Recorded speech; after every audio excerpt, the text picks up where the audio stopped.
Please, save her. Lucas Grant burst through the sliding doors of Boston General Hospital, his voice breaking, raw with panic. He wasn't walking, he was half running, half stumbling, clutching little Anna so tightly to his chest that his arms shook. His breath came in ragged gasps. His heartbeat hammered so violently it felt like it might tear through his ribs. Everything inside him was chaos. Please, she's not breathing, he shouted again, voice cracking like dry wood. His words tumbled out too fast, too loud, desperate enough to make a nurse drop her pen and stare. Anna's small body lay limp in his arms, her head rolling gently with each frantic step he took. Dirt clung to her curls. Her tiny hand, scraped and dusty, dangled uselessly against his sleeve. She felt too cold, far too cold for a child. Somebody help her. Lucas's voice rose again as he rushed deeper into the ER. Eyes wide and wild, the polished floor blurred beneath him, his vision tunneling around the child he carried. He could hardly feel his own legs. She's not breathing right, she stopped. Just help her. His panic infected the room. Nurses froze for a half second. A doctor straightened sharply at the sound of his voice. Even the elderly couple sitting in the waiting area turned toward him, startled by the sight of a sharply dressed, pale-faced man gripping a child like she was the last thread keeping him alive. The world recognized him. Some gasped, some whispered. Lucas Grant, powerful billionaire, usually pristine and composed, looked nothing like the man people saw on magazine covers. His hair was disheveled, his shirt smeared with dirt and blood, sweat beading across his forehead. His eyes, usually cold, steady, calculating, were frantic, burning with fear. Sir, give her to me now. Ugh. Emily Carter, veteran ER nurse, moved toward him with the practiced calm of someone who had seen lives break open in these halls for years. No, wait, if I let go, she'll… Lucas's voice cracked again. He clutched Anna tighter, his arms locked in panic, his entire body trembling. I can't. She stopped breathing, she went limp. I should have. God, please. Emily stepped closer, soft but firm. Sir, look at me. Lucas didn't look, his eyes never left Anna's face. He kept brushing her cheek with shaking fingers as if he could coax her back to consciousness. Come on, sweetheart, stay with me. Anna, please. His breathing turned shallow, almost hyperventilating. His thoughts spun out in all directions. What if he had been too slow? What if she never woke up? What if this was his fault? What if this was the universe punishing him again? Sir, if you want to save her, you have to let us take over. Emily's voice sharpened just enough to cut through his panic. Right now. Lucas blinked just once before the panic surged again. She wasn't breathing, she collapsed. I tried, I didn't know what to do, God. She didn't answer me, she didn't answer. His voice spiraled faster, more frantic, his mind clearly losing grip. He held Anna as if the world were trying to steal her from him. Emily stepped right into his line of sight, her voice low and steady. Sir, let me help her. For a moment, Lucas looked like he might refuse, like his terror had welded his arms shut. But then Anna's head rolled loosely to one side, and her shallow, uneven breath rattled faintly in her throat. The sound snapped something inside him. He choked on a sob. Take her, please, just save her. He relinquished Anna slowly, painfully, his fingers lingering on her sleeve as if tearing himself away. Emily whisked the child into action. When a moment like this hits you, it stays with you. If this scene moved you, take a second to share your thoughts in the comments and tell me where you are watching from. Your voice matters here, and if you want more stories that strike the heart like this one, make sure to like the video and subscribe to the channel so you never miss the next chapter. Trauma Room 3, move, people, she shouted, her voice commanding the room back into motion. Lucas staggered a step forward, arms still shaped around the memory of Anna's weight. He tried to follow, but the security guard blocked him. Sir, you can't. Get out of my way, Lucas shouted, the sheer panic in his voice shaking the guard more than the words themselves. Emily intervened without looking away from the gurney. He stays outside the room. Don't touch anything. Sir, but stay where we can see you. Lucas pressed himself to the doorway, hands trembling uncontrollably. His breath wouldn't steady. He felt dizzy, nauseous, moments from collapsing. Through the glass window of the trauma room, He watched the team swarm Anna mask over her face, wires connected, her stillness unbearable. His pulse roared in his ears. Every beep of the monitor stabbed his nerves. Come on, Lucas whispered, voice shaking. Anna, stay with them. Stay with me.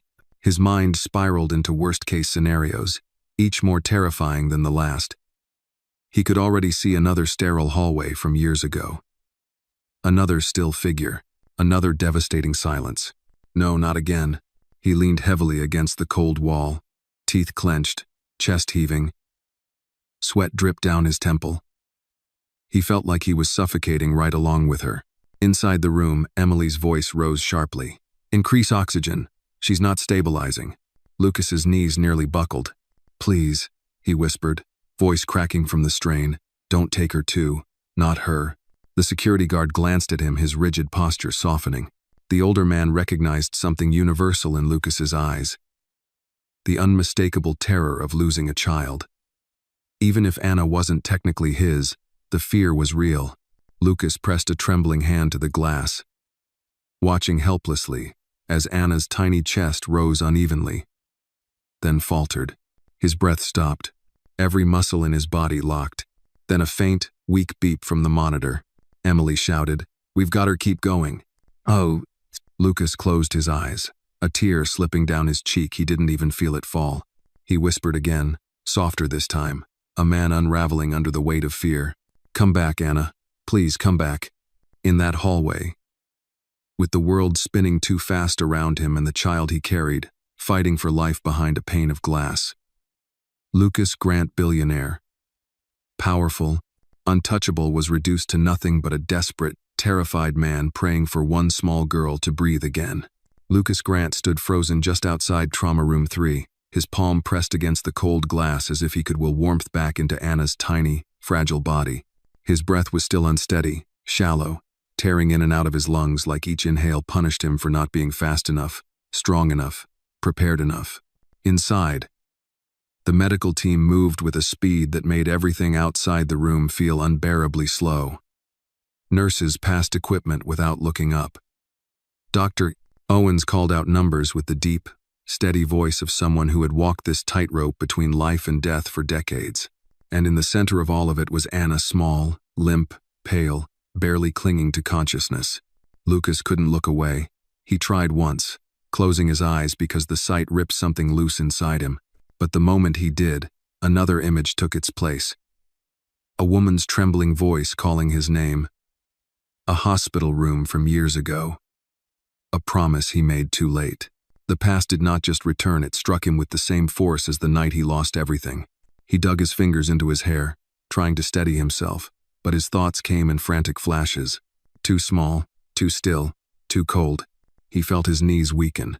For a second, he thought he might collapse entirely. "Sir?" a voice said softly. Lucas didn't answer. He barely heard it. A moment later, a hand touched his elbow, gentle, cautious, the way someone approaches a wild animal or a man on the edge. He turned just enough to see a gray-haired woman in a knitted cardigan, her face lined with years and worry. She had the kind eyes of someone who had seen her share of emergencies and heartbreaks. "Is she your daughter?" she asked quietly. The question made Lucas flinch, not because it was wrong, but because it was too close to the truth he'd spent years avoiding. His voice cracked. He shut his mouth, swallowed hard, and tried again. She's someone I'm responsible for." The woman nodded as though she understood more than he had said. "She's lucky you brought her." Her hand, soft and warm, squeezed his arm. Children remember who runs toward them, not who walks away. Lucas swallowed, his throat tightening until he couldn't speak. He only managed a small nod as the woman stepped away. He looked back through the glass. Anna's chest was rising now, unevenly, but rising. A fragile thread of hope pulled him forward again.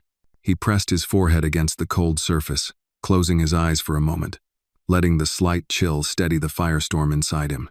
Footsteps approached, brisk and confident. Emily Carter emerged from the trauma room, pulling off her gloves with a snap. Sweat dotted her forehead. Her chest rose and fell quickly. but her eyes held the calm steadiness of someone used to juggling life on a knife's edge. "She's responding," Emily said before he could ask. "Not stable. Not out of danger. But responding." Lucas exhaled shakily, almost collapsing with relief. For a moment, he dropped a hand to his knee, grounding himself. He didn't care if he looked weak. Pride didn't matter, not tonight. Emily continued, her voice measured. "We're preparing her for imaging and more labs. She'll need close monitoring for internal injuries." Lucas nodded too many times, his mind racing but latching onto every word as if they were lifelines. Can I see her?" His voice was unsteady, stripped bare. Emily hesitated. "Not yet. She needs space and a sterile environment." She stepped closer. Softer now. "But I promise, the moment she's stable enough, you'll be right there." Her steadiness anchored him. Lucas nodded again, but his body felt like a trembling shadow of itself. Emily studied him for a long moment. "You're shaking," she said gently. "I know," Lucas whispered, rubbing a hand across his face. "I can't seem to stop." "You've had a shock," she said. "And you care about this child very much." Lucas looked away, jaw tight. "More than I should have. More than I realized until she went limp in his arms, until he thought he was too late, until the universe forced him to confront every mistake he'd buried." Emily didn't press him, she only waited. "I found her on the ground," Lucas said softly, the memory replaying in painful detail. "She collapsed. Just collapsed. 1 second she was standing, and the next she wasn't. I called her name. She didn't respond. She didn't open her eyes. His voice quivered. "I didn't know what to do. Calling for help was the right choice," Emily said. "You acted fast. That's likely what kept her alive long enough to get here." He let out a broken breath. "It didn't feel fast enough." Nothing ever does," Emily said quietly. "Not when a child is involved." Lucas stared through the glass again. Anna was still unconscious, but her chest rose more evenly now. Machines beeped steadily around her, each sound a reminder that she still had a chance. "She's strong," Emily added. "That helps." Lucas closed his eyes again. "She has to be." Another set of footsteps approached. A security guard, the same one from earlier, stood near Lucas, not confrontational now, but cautious and oddly sympathetic. "Mr. Grant," he said slowly. "The press is showing up outside. Some are trying to get in." Lucas stiffened. Fear flared again. "I don't care what they want. I'm not leaving her." "I didn't say you had to." The guard's voice softened. "I just thought you should know." Something in Lucas eased just a fraction. He nodded his thanks. The guard gave him a look that was not the wary suspicion from earlier, but something closer to respect. "If this were my granddaughter, I'd be acting the same way," he said gruffly, before walking off. Left alone again, Lucas sank into one of the hard plastic chairs lining the hallway. He leaned his elbows onto his knees, hands clasped so tightly his knuckles whitened. His mind replayed the moment he found Anna, the sudden collapse. The way her small hand slipped from his grip. How her eyes fluttered shut without warning. He'd scooped her up so fast he'd barely felt the motion. He'd shouted for help before realizing no one else was there. And then he'd ran like a man chased by fate itself. He had never run for anything in his life. Not for a deal, not for danger, not even for love when he had the chance. But for Anna, he ran until his lungs burned. He ran because losing her, this small girl with bright eyes and a quiet courage, felt like losing Maya all over again. The guilt clawed at him now, deeper than before. He rubbed both hands over his face, exhaling shakily. He whispered into the empty air, "I'm sorry. I should have been there sooner. For both of you." His voice cracked at the last word. Emily returned a moment later. "They're moving her to imaging next," she said. "You can follow, but you'll need to stay behind the line." Lucas nodded quickly, already rising to his feet.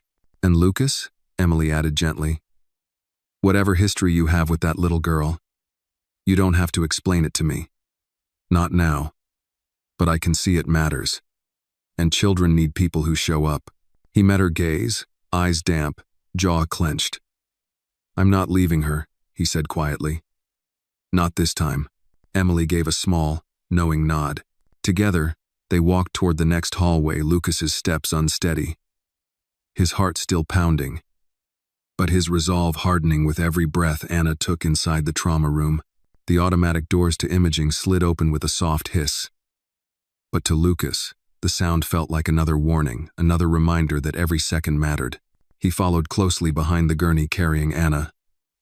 His steps quick, uneven. The rhythm of a man pulled forward by pure desperation rather than strength. His hands kept opening and closing at his sides, fingers twitching with the memory of her small weight in his arms. He'd give anything to feel that weight again under better circumstances. Emily Carter walked beside the gurney, issuing orders with a calm authority that pushed through the chaos swirling around them. A technician nearly collided with Lucas as he stepped backward to make room, but Lucas barely registered him. His entire focus was on Anna, her tiny chest rising in shallow movements, the steady but fragile beep of the monitor strapped to her. She looked impossibly small on the oversized hospital bed, swallowed by blankets and wires. She's hanging in, Emily said, without looking at Lucas. Her voice steady as she guided a resident into position. But we need the imaging to know what we're fighting. Lucas nodded, though his throat was too tight to speak. He felt the tremble in his chest again, the same tremor that had carried him into the ER like a man half out of his mind. Panic had not left him. It had simply changed shape. Inside the imaging suite, the lights were harsh and the air unnaturally cool.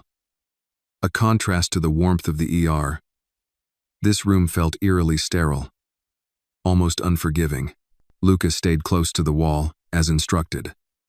But his eyes tracked every movement, every breath, every sound. Prep her for CT, Emily instructed. Keep her oxygen steady, watch her vitals.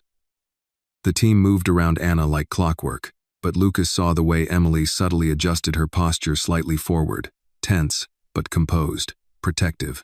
She had taken responsibility not just for Anna's care, but also for shielding Lucas from unraveling entirely. When the machine began to hum, Emily stepped back. She turned toward Lucas, catching him watching the rise and fall of Anna's chest as though his own breath depended on it. You don't have to stand, she said gently. There's a chair just behind you. Lucas shook his head. I'm fine. He wasn't. Sweat clung to his brow.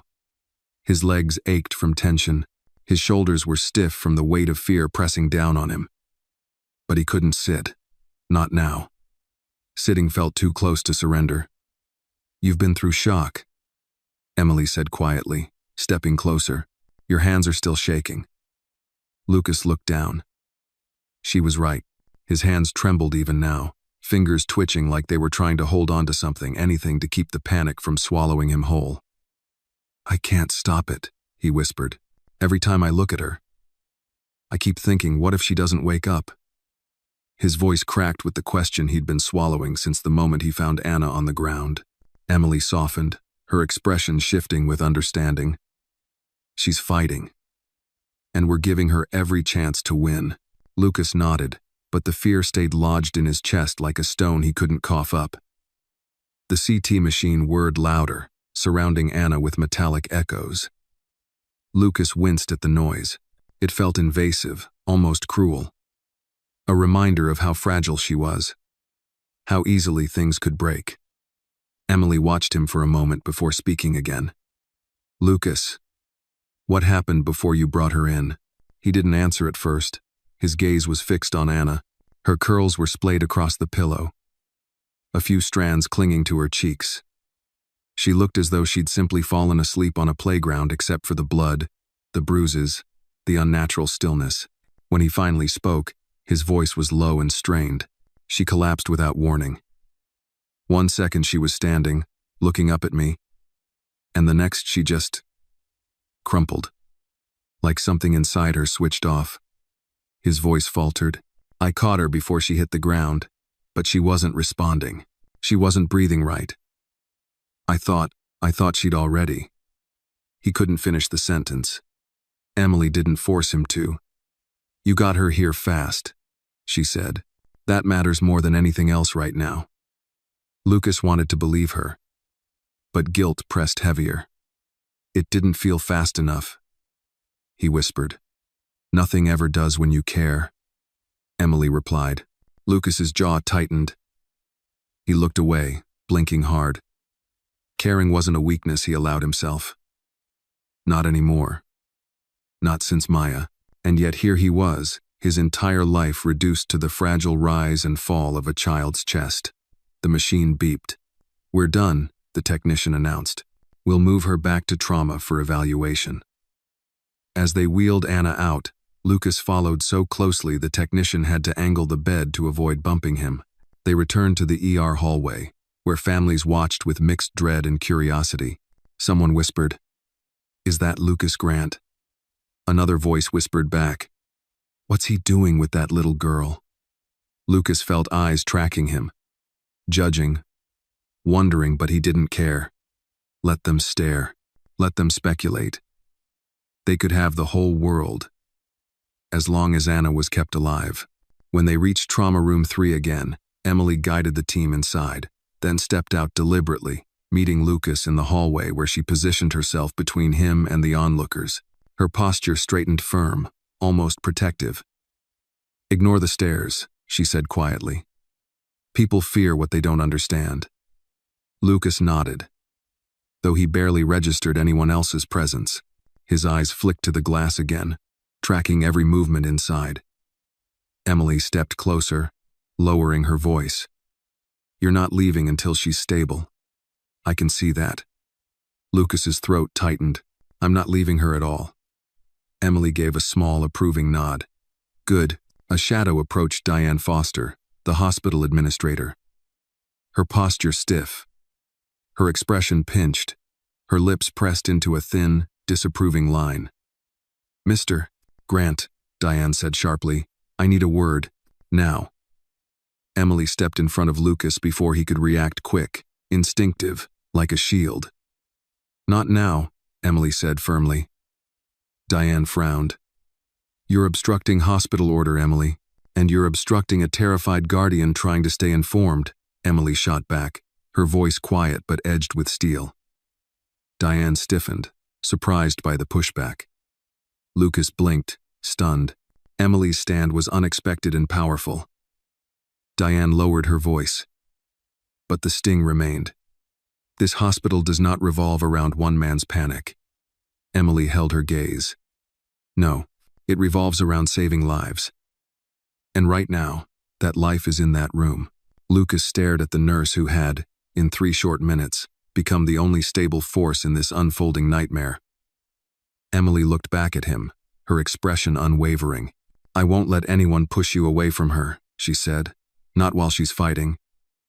Something inside Lucas cracked, not from fear this time, but from unexpected gratitude. "Thank you," he whispered. Emily placed a hand on his arm, steady, grounding. "Stay here," she instructed softly. "She'll need you close." Lucas nodded, drawing a shaky breath. He pressed his palm to the glass again. Eyes locked on the small figure inside. "I'm right here, Anna," he whispered. "I'm not going anywhere." His voice steadied, just a little. Not this time. The hallway outside Trauma Room 3 felt colder now, as if the air itself had absorbed Lucas's fear. He stood with his palm against the glass again, watching Anna's still form while the medical team worked around her with deliberate precision. Every beep of a monitor made his heart jump. Every pause in movement sent a jolt through his chest. He felt like he was suffocating under the weight of waiting, waiting for an answer, waiting for a sign, waiting for a miracle he wasn't sure he deserved. Behind him, the waiting room murmured with the restless energy of strangers forced too close together, each carrying their own burdens. But the moment they realized who he was, the moment someone whispered, "Lucas Grant," the energy shifted. Curious looks sharpened into judgment. Conversations quieted, then restarted with the soft venom of speculation. "That's him, isn't it?" "Yeah, the tech billionaire. What's he doing with that child? I heard she's not his." He just barged in here like the place belongs to him. Lucas tried to ignore it. He kept his focus on the glass, on Anna, on the faint movement of her chest under the tangle of wires. But the whispers clung to him like smoke impossible to avoid, impossible to shake off. A man in his 50s leaned forward in his chair, speaking just loud enough for others to hear. People like him. They don't show up unless it's trouble. A woman replied in a hushed but cutting tone. Or guilt. Lucas stiffened. His jaw tensed, hands curling into fists at his sides. He didn't turn around, he couldn't. If he met their eyes now, he wasn't sure what would come out of him. Anger, desperation, or the truth he could barely face himself. Emily reappeared at his side like she sensed the tension gathering in him. Don't listen to them, she murmured. Fear makes people cruel. It's not fear, Lucas said quietly. It's judgment. Judgment is just fear dressed up in expensive words, Emily replied softly. But the whispers kept growing. A younger father holding a toddler on his lap shook his head. He could be involved somehow. You never know with powerful men. We should ask the staff to move us, his wife whispered. I don't want our child anywhere near whatever that is. Excuse me? Emily snapped before Lucas could react. She turned sharply, her tone rising with a rare edge. This is a hospital, not a courtroom, and the child you're speaking about is fighting for her life. The couple quieted, but unease remained in the room like a sour scent. Lucas swallowed hard. He felt exposed as if his fear, his past, his failures were all laid bare under the fluorescent lights.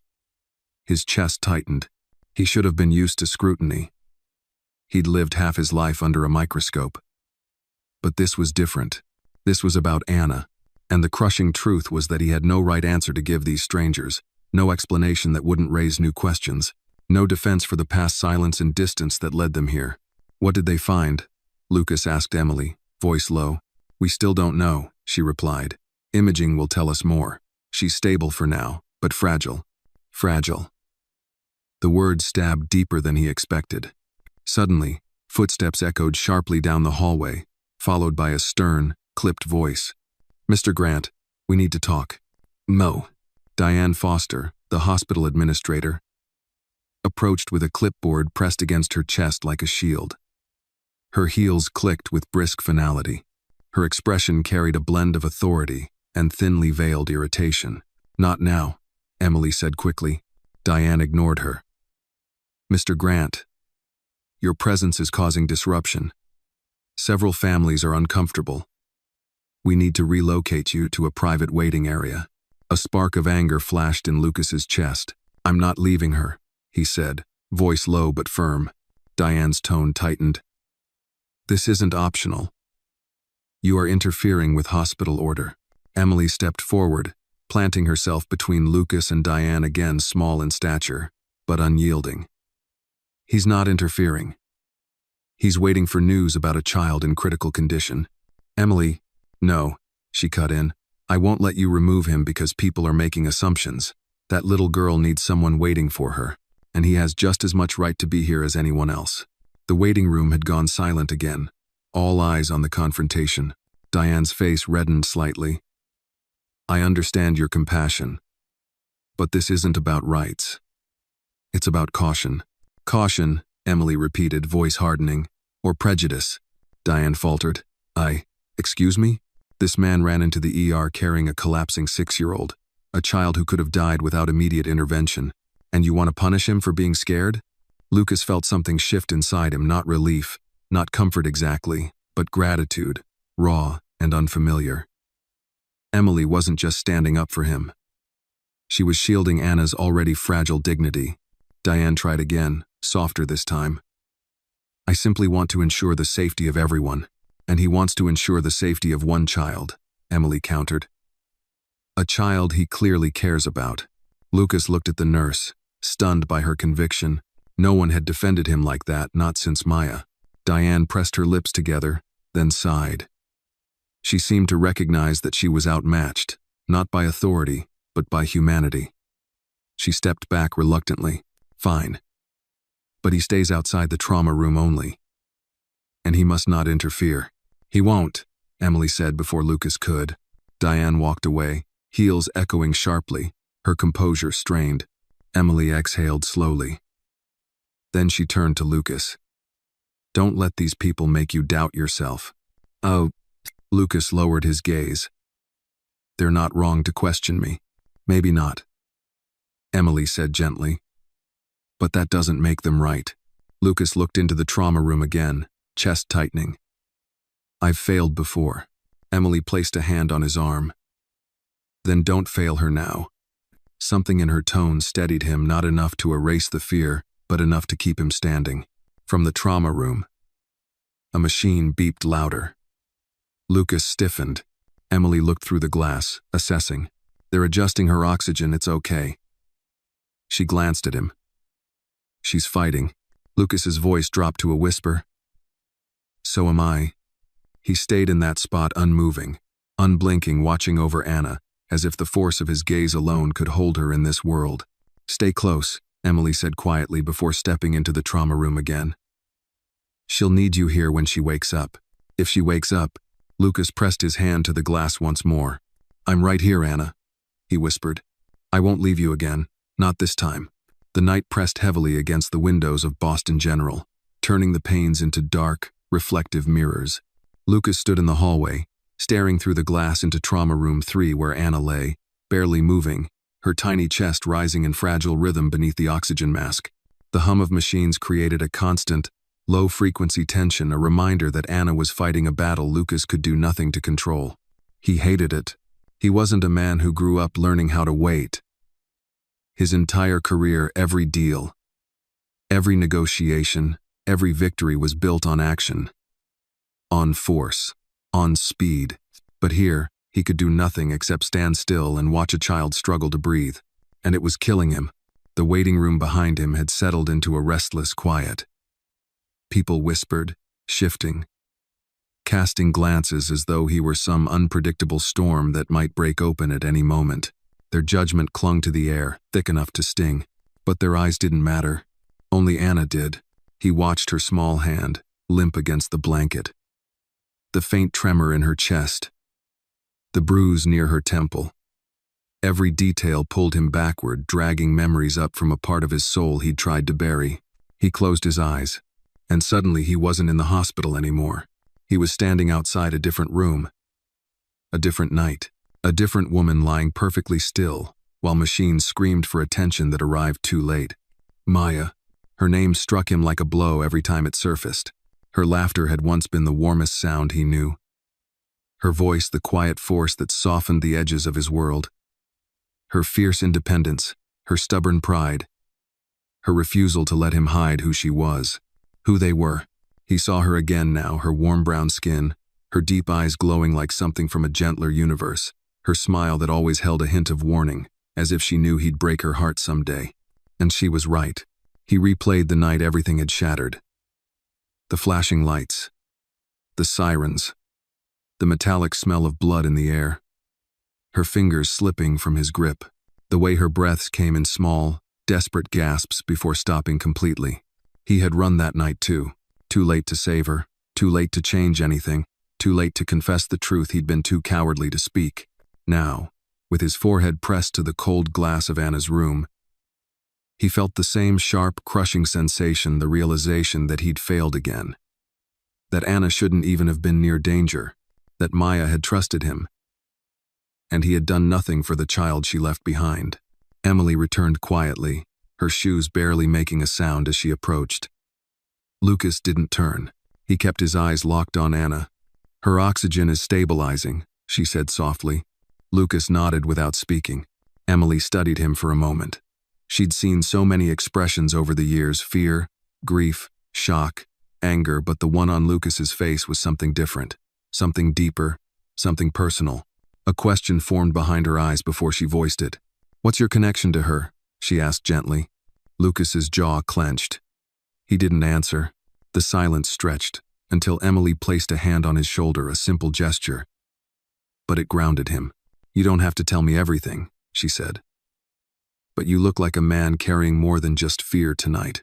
Lucas swallowed hard. His chest ached as though something was unraveling inside. She's Connected to someone I cared about, he said finally, his voice hoarse. Someone I failed. Emily nodded slowly, her gaze softening. She didn't press for more. She matters to you, she said. Lucas's voice cracked when he whispered, more than I realized. Emily followed his gaze into the room. Anna looked impossibly small, dwarfed by the machinery surrounding her.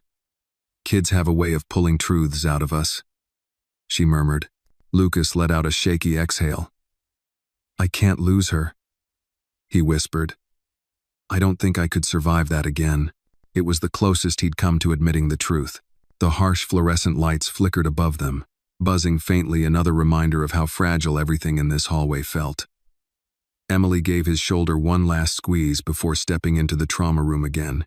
As she did, a janitor pushing a mop bucket passed by. He paused, looked at Lucas, and offered something surprisingly warm. Praying for her, sir, he said. Kids are miracles. They hang on stronger than we think. Lucas nodded, throat tight, but the janitor's words, gentle, honest, did something unexpected. They broke through the thick wall of guilt tightening around Lucas's chest. He lowered himself into a chair beside the trauma room door. He leaned forward, elbows on his knees, hands clasped so tightly his knuckles turned white. The fluorescent reflection on the floor blurred as his eyes stung. Maya, he whispered, barely audible. I'm sorry. I'm so damn sorry. He dropped his head into his hands. He hadn't said her name aloud in years. For the first time in a long time, he didn't care who saw the crack in him. Didn't care about the judgment in the waiting room. Didn't care about the cameras gathering outside the hospital. His only fear now was losing another person he should have fought for sooner. Inside Trauma Room 3, Anna's chest rose slowly, the monitor steadying by inches. A fight was happening inch by inch, breath by breath, and Lucas felt something he hadn't felt in years, something that terrified him nearly as much as losing her. Hope, a fragile, trembling hope. He lifted his head again, eyes fixed on Anna as though sheer will could keep her heart beating. You're not alone, he whispered. Not anymore. As the room buzzed with soft medical noise and distant hospital chatter, Lucas Grant, billionaire, titan, man of stone, sat in a hard plastic chair and let the truth settle into his bones. He wasn't watching over Anna. He was praying she would survive long enough for him to earn the right to stay. The hallway lights had grown dimmer now, softened for the night shift. But Lucas felt none of the calm the hospital tried to manufacture. His nerves were stretched thin each second, a wire pulled tighter and tighter inside him. Anna lay on the other side of the glass, small and still.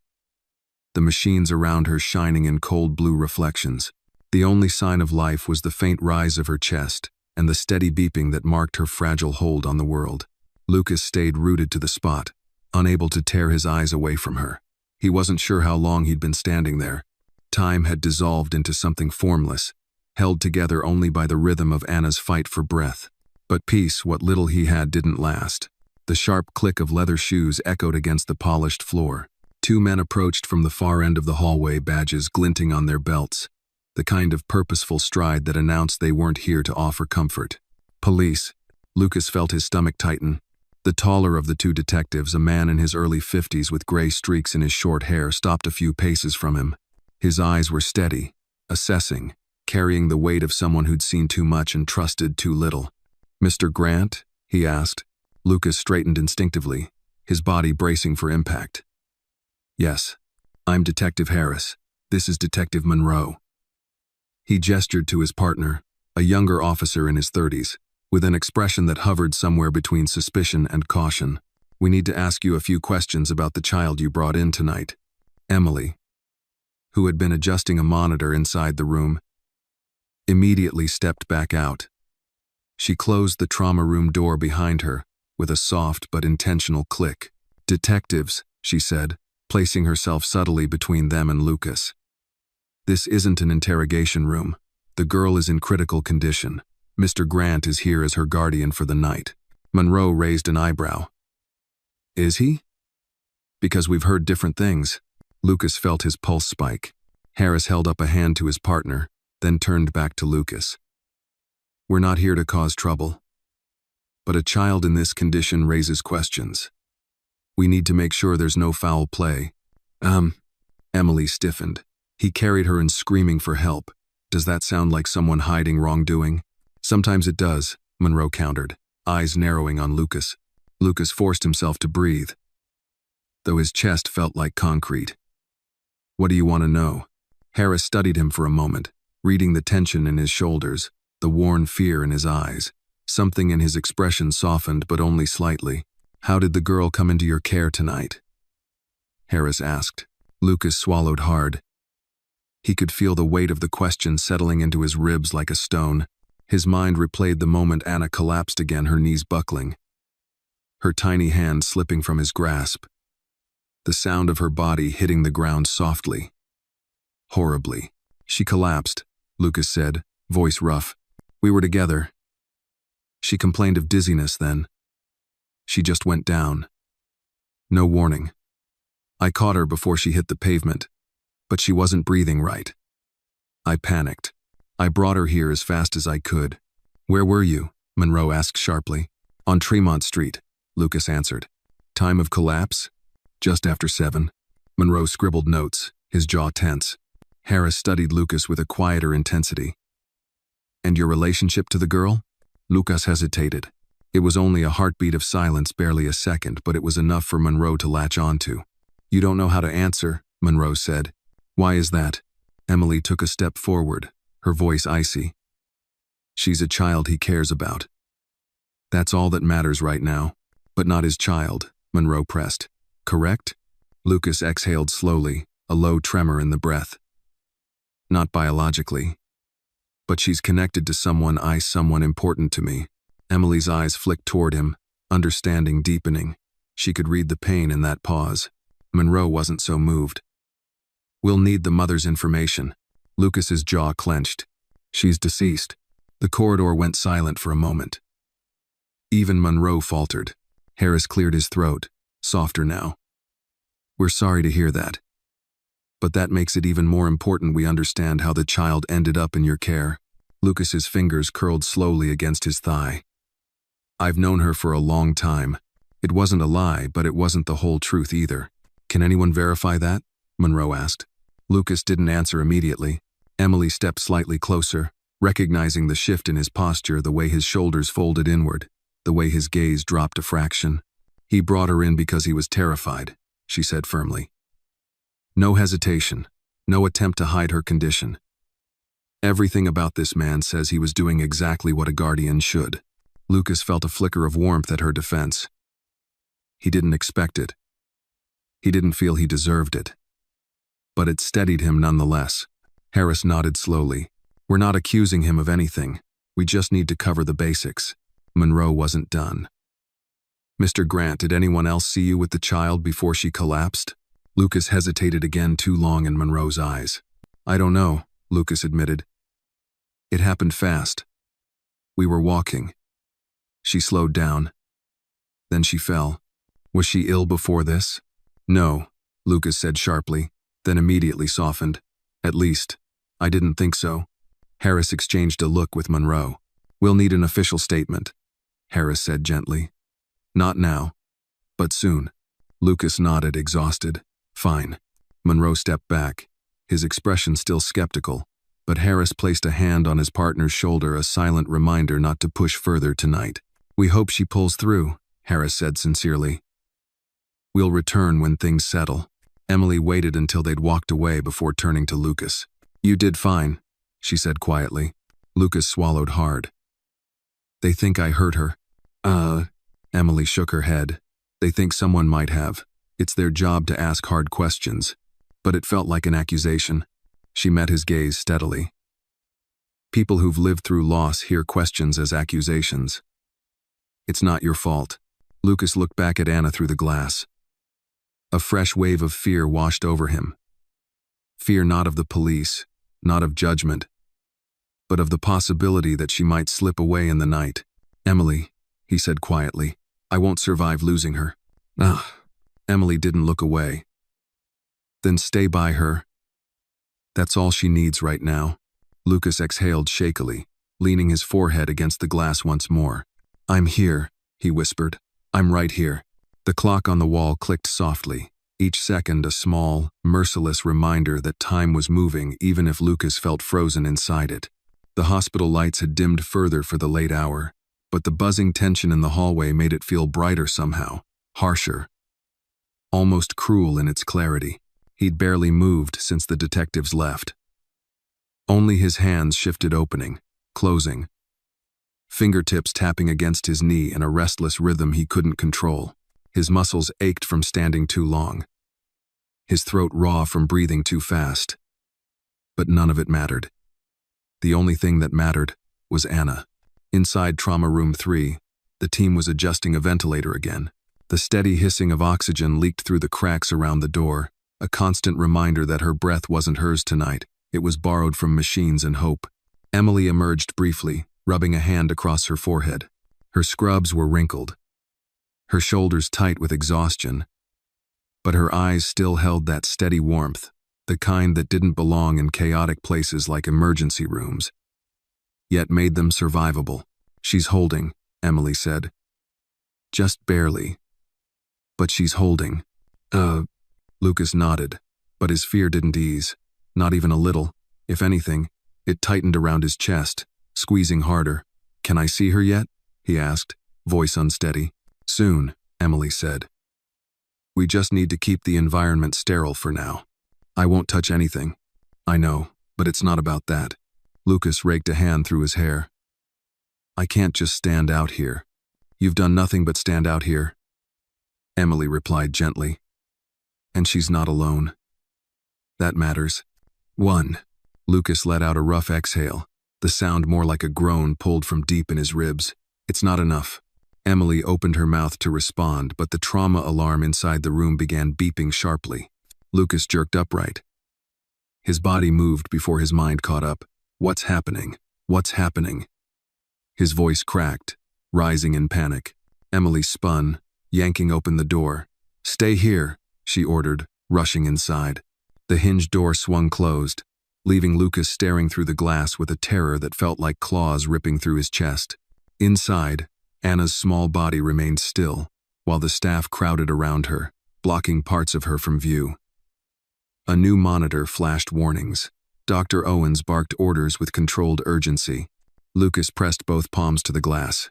No, Anna, hold on." The beeping escalated. A nurse stepped aside just long enough for Lucas to see Anna's chest tighten unnaturally, her oxygen levels plummeting on the screen. Something snapped inside him. He slammed his fist against the glass. "Open the door," he shouted. "Let me in." His voice was ragged, frantic. "Let me in, damn it." A surge of adrenaline spiked through him, drowning out logic, drowning out memory, drowning out everything except raw terror. A security guard rushed over. "Sir, you need to step back." "Step back?" Lucas shouted, turning on him with wild eyes. "She's dying. She's..." The words tangled in his throat, choking him, the panic spiraling faster than he could control. He wasn't a man anymore. He was desperation incarnate. "Mr. Grant, please." The guard tried again. "Open the door," Lucas yelled, grabbing at the handle as though sheer strength could break the lock. His hands shook violently. His breath hitched, ragged and painful. "I can't just watch. I can't." Emily turned sharply from inside, saw the chaos unfurling outside the window, and rushed to the door. She pushed it open just enough to block Lucas's attempts to storm past her. "Lucas!" she shouted, sharp as a slap. "Stop!" Her eyes locked onto his steady, unflinching, anchoring him like a hand clamped around his spiraling mind. "Listen to me," she said firmly, over the urgent noise behind her. "She is not dying." You don't know that," Lucas whispered hoarsely. His throat bobbed with a tremor that shook his whole body. "You can't promise." "I can promise this," Emily said. "We're not giving up, and neither is she." Lucas's chest heaved, anger, panic, fear, grief all colliding in one overwhelming surge. "I can't just watch her suffer," he said, voice breaking. Emily softened, not pitying, not dismissive, but with a compassion that cut clean through his panic. "You're not watching her suffer. You're watching her fight." Behind her, Dr. Owens called for a dose adjustment. A nurse passed a syringe. The beeping fluctuated but steadied, just barely. Emily kept her eyes on Lucas. If you come in now, you'll risk contamination. You'll put her in more danger. I know you're scared. But you have to breathe. I can't. Lucas's voice cracked, chest tightening painfully. I can't lose her. I can't. His breath hitched. It'll be like losing Maya all over again. Emily stilled. A quiet understanding passed between them. Lucas stumbled back a step, breath shuddering out of him. His hands flew to his face, fingers trembling uncontrollably. He tried to ground himself, but the floor felt unsteady beneath him. Memories he'd spent years burying came crashing back the sterile corridor. Maya's hand slipping from his, the finality of a flatline that cut his soul in half. I can't watch it happen again, he whispered, his voice splintering into pieces. Emily stepped out of the room now, closing the door behind her, not shutting him out, but shielding the chaos inside. She placed both hands gently, not tentatively, but firmly on his arms. Lucas. Look at me. He forced his gaze up, tears threatening but not falling. You're not losing her, Emily said. Not tonight. Not while she's fighting. And not while we're here. She's just a child, he whispered.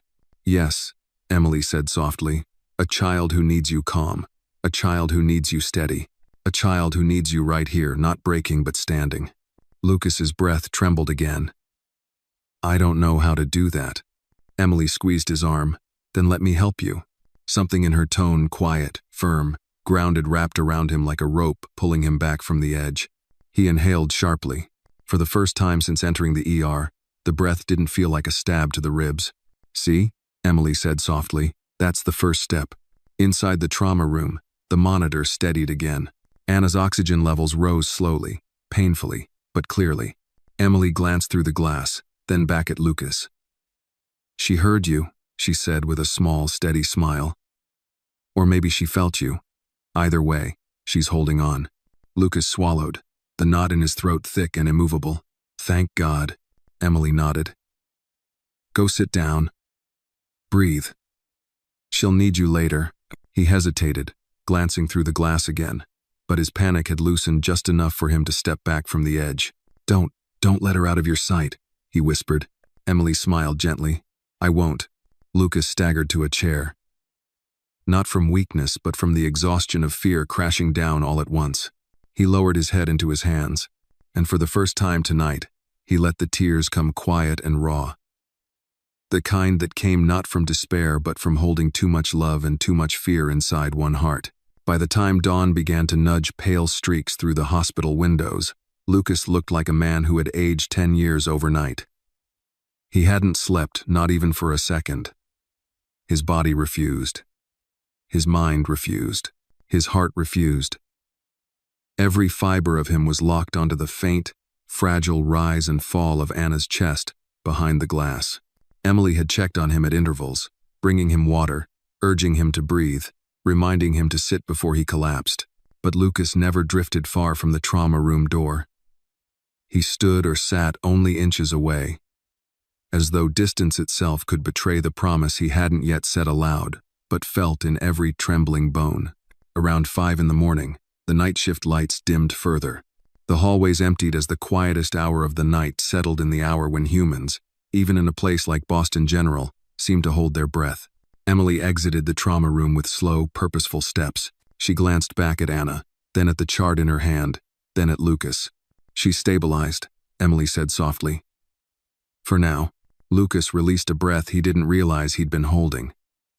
His shoulders sagged with something like relief, though terror still lingered beneath it. Her oxygen levels? He asked. Improving, Emily said. Still low, but improving. Lucas closed his eyes briefly. Thank God. Emily hesitated, then stepped forward. There's something else, she said, her voice shifting into a tone he couldn't quite read. Quiet, careful, edged with meaning. Lucas straightened. His pulse quickened instantly. What? Emily held something in the palm of her hand, a small plastic bracelet, dirt smudged, the cheap craft store kind children wore or made at school. Pink, blue, purple beads strung together on clear elastic. and in the center, a single white bead with black lettering. LG. Lucas felt the floor tilt under him. The bracelet glinted under the fluorescent lights, a tiny, fragile piece of the past he'd tried to forget but carried inside him like a scar. Emily watched him closely. "We found it in her pocket," she said quietly. "One of the techs almost threw it out with the torn clothing, but I saw the initials." She extended her hand a little farther, offering it to him. Lucas stared at the letters. LG, for Lucas Grant. Not a coincidence, not random, not meaningless. A punch of emotion slammed into him: guilt, grief, love, regret, everything he'd kept buried for years thrust upward at once. "She had this?" Lucas whispered, his voice cracking. Emily nodded. "Do you know what it means?" Lucas swallowed hard, unable to speak for several seconds. When he finally managed words, they scraped out of him like broken glass. "Maya made it." Emily's breath hitched quietly. She said nothing, allowing the weight of the name to settle. Lucas closed his fingers around the bracelet slowly, reverently, as though he feared the elastic would snap under the pressure of his shaking hands. "Maya made it for Anna when she was born," he continued, his voice trembling at the edges. It was supposed to be something she'd grow into, something she'd understand when she got older." "Why the initials?" Emily asked gently. Lucas stared at the bracelet as though it could answer the question for him. "Because Maya wanted Anna to know she had someone out there. Someone who would show up if she needed help." He choked out a bitter, pained laugh. "Someone who wouldn't disappear." Emily's expression softened into something that felt like empathy and sorrow woven together. "Lucas, were you that someone?" He pressed the bracelet to his chest. The cheap plastic felt heavy, like an anchor dragging him underwater. "I should have been," he whispered.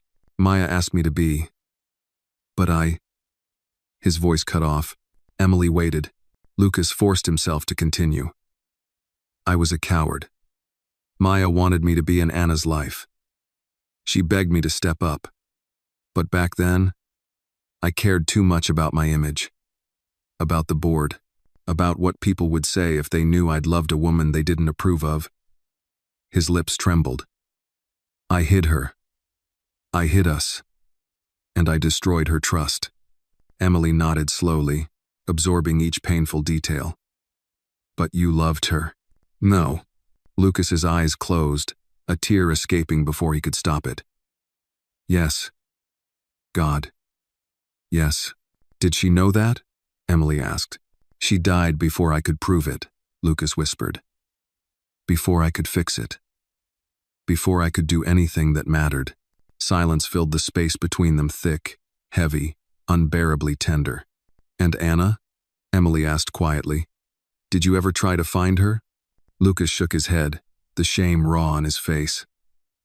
"I told myself it was too complicated, that I wasn't the kind of man who should be raising a child, that she'd be better without me." He looked down at the bracelet again, his voice shaking. "And then tonight, I found her on the street, alone, scared, hurt." He swallowed hard. "And when she collapsed in front of me, everything inside me broke." Emily's eyes softened with something deep, something that felt like understanding, compassion, and fierce protectiveness all at once. "You're here now," she said quietly. "That counts." Lucas opened his mouth, then shut it again, overwhelmed. Emily reached out and laid her hand over his clenched fist, steadying him. "Lucas, sometimes life gives us a second chance in the most painful ways, but it's still a chance." He looked up at her, eyes red, expression stripped of everything except truth. "I won't fail this one," he whispered. "I won't fail her." Emily's gaze held his for a long, steady moment. "Then start now." Lucas nodded, shoulders tightening with resolve. He looked through the glass at Anna again, so small, so brave, so heartbreakingly connected to everything he'd lost. He pressed the bracelet gently against the glass. "I'm here, Anna," he whispered, "and I'm not leaving again." The hallway was quiet, but something had shifted, subtle, profound. Emily saw it too. "You should know," she said softly. "Kids don't need perfect people. They need people who don't run." Lucas closed his eyes. "I'm done running," he said. The bracelet's cheap plastic beads gleamed faintly in his clenched fist. One small symbol, one enormous promise. Morning crept slowly into the ER. But Lucas felt none of the relief a sunrise was supposed to bring. The fluorescent lights, unchanged by the hour, painted everything in sharp, unforgiving clarity. He had never been more exhausted yet impossibly alert. His entire body thrummed with fear, regret, and a raw determination that refused to loosen its grip. But the hospital was different now. Not calmer, not kinder. More eyes, more whispers, more judgment swelling like a cold tide. Word had spread quickly, too quickly, that Lucas Grant, the man who lived in headlines, had arrived at Boston General carrying an unconscious black child. Nurses on break murmured under their breath. Families waiting for updates stole glances, whispering behind cupped hands. Even staff who normally pretended indifference now eyed Lucas with the uneasy curiosity reserved for scandals still forming their shape. He felt every stare like a needle pressed into his skin. Emily returned from a supply room, holding a fresh clipboard. She caught the tail end of a whispered conversation between two younger nurses. "I'm telling you, he's involved somehow." You think he hurt her? I think a billionaire showing up with a child who's not his? You don't question that?" Emily stepped sharply into their line of sight. "You're nurses, not tabloids." Her tone brooked no argument. The two women disappeared into a side hallway under her glare.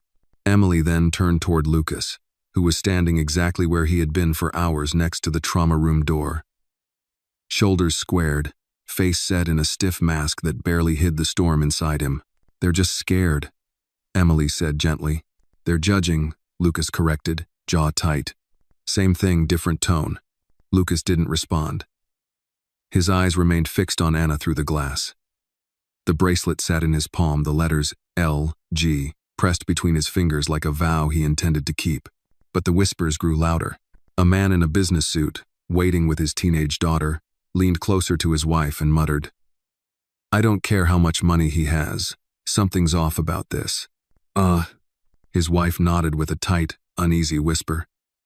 "She's so small." What was she doing with him? Lucas heard every syllable. A grandmother seated nearby, her silver hair neatly pinned back, shook her head with open disapproval. People with power always think they can buy their way out of trouble. "I've lived long enough to know how this goes." Lucas exhaled sharply, feeling a pulse of anger rise beneath his skin.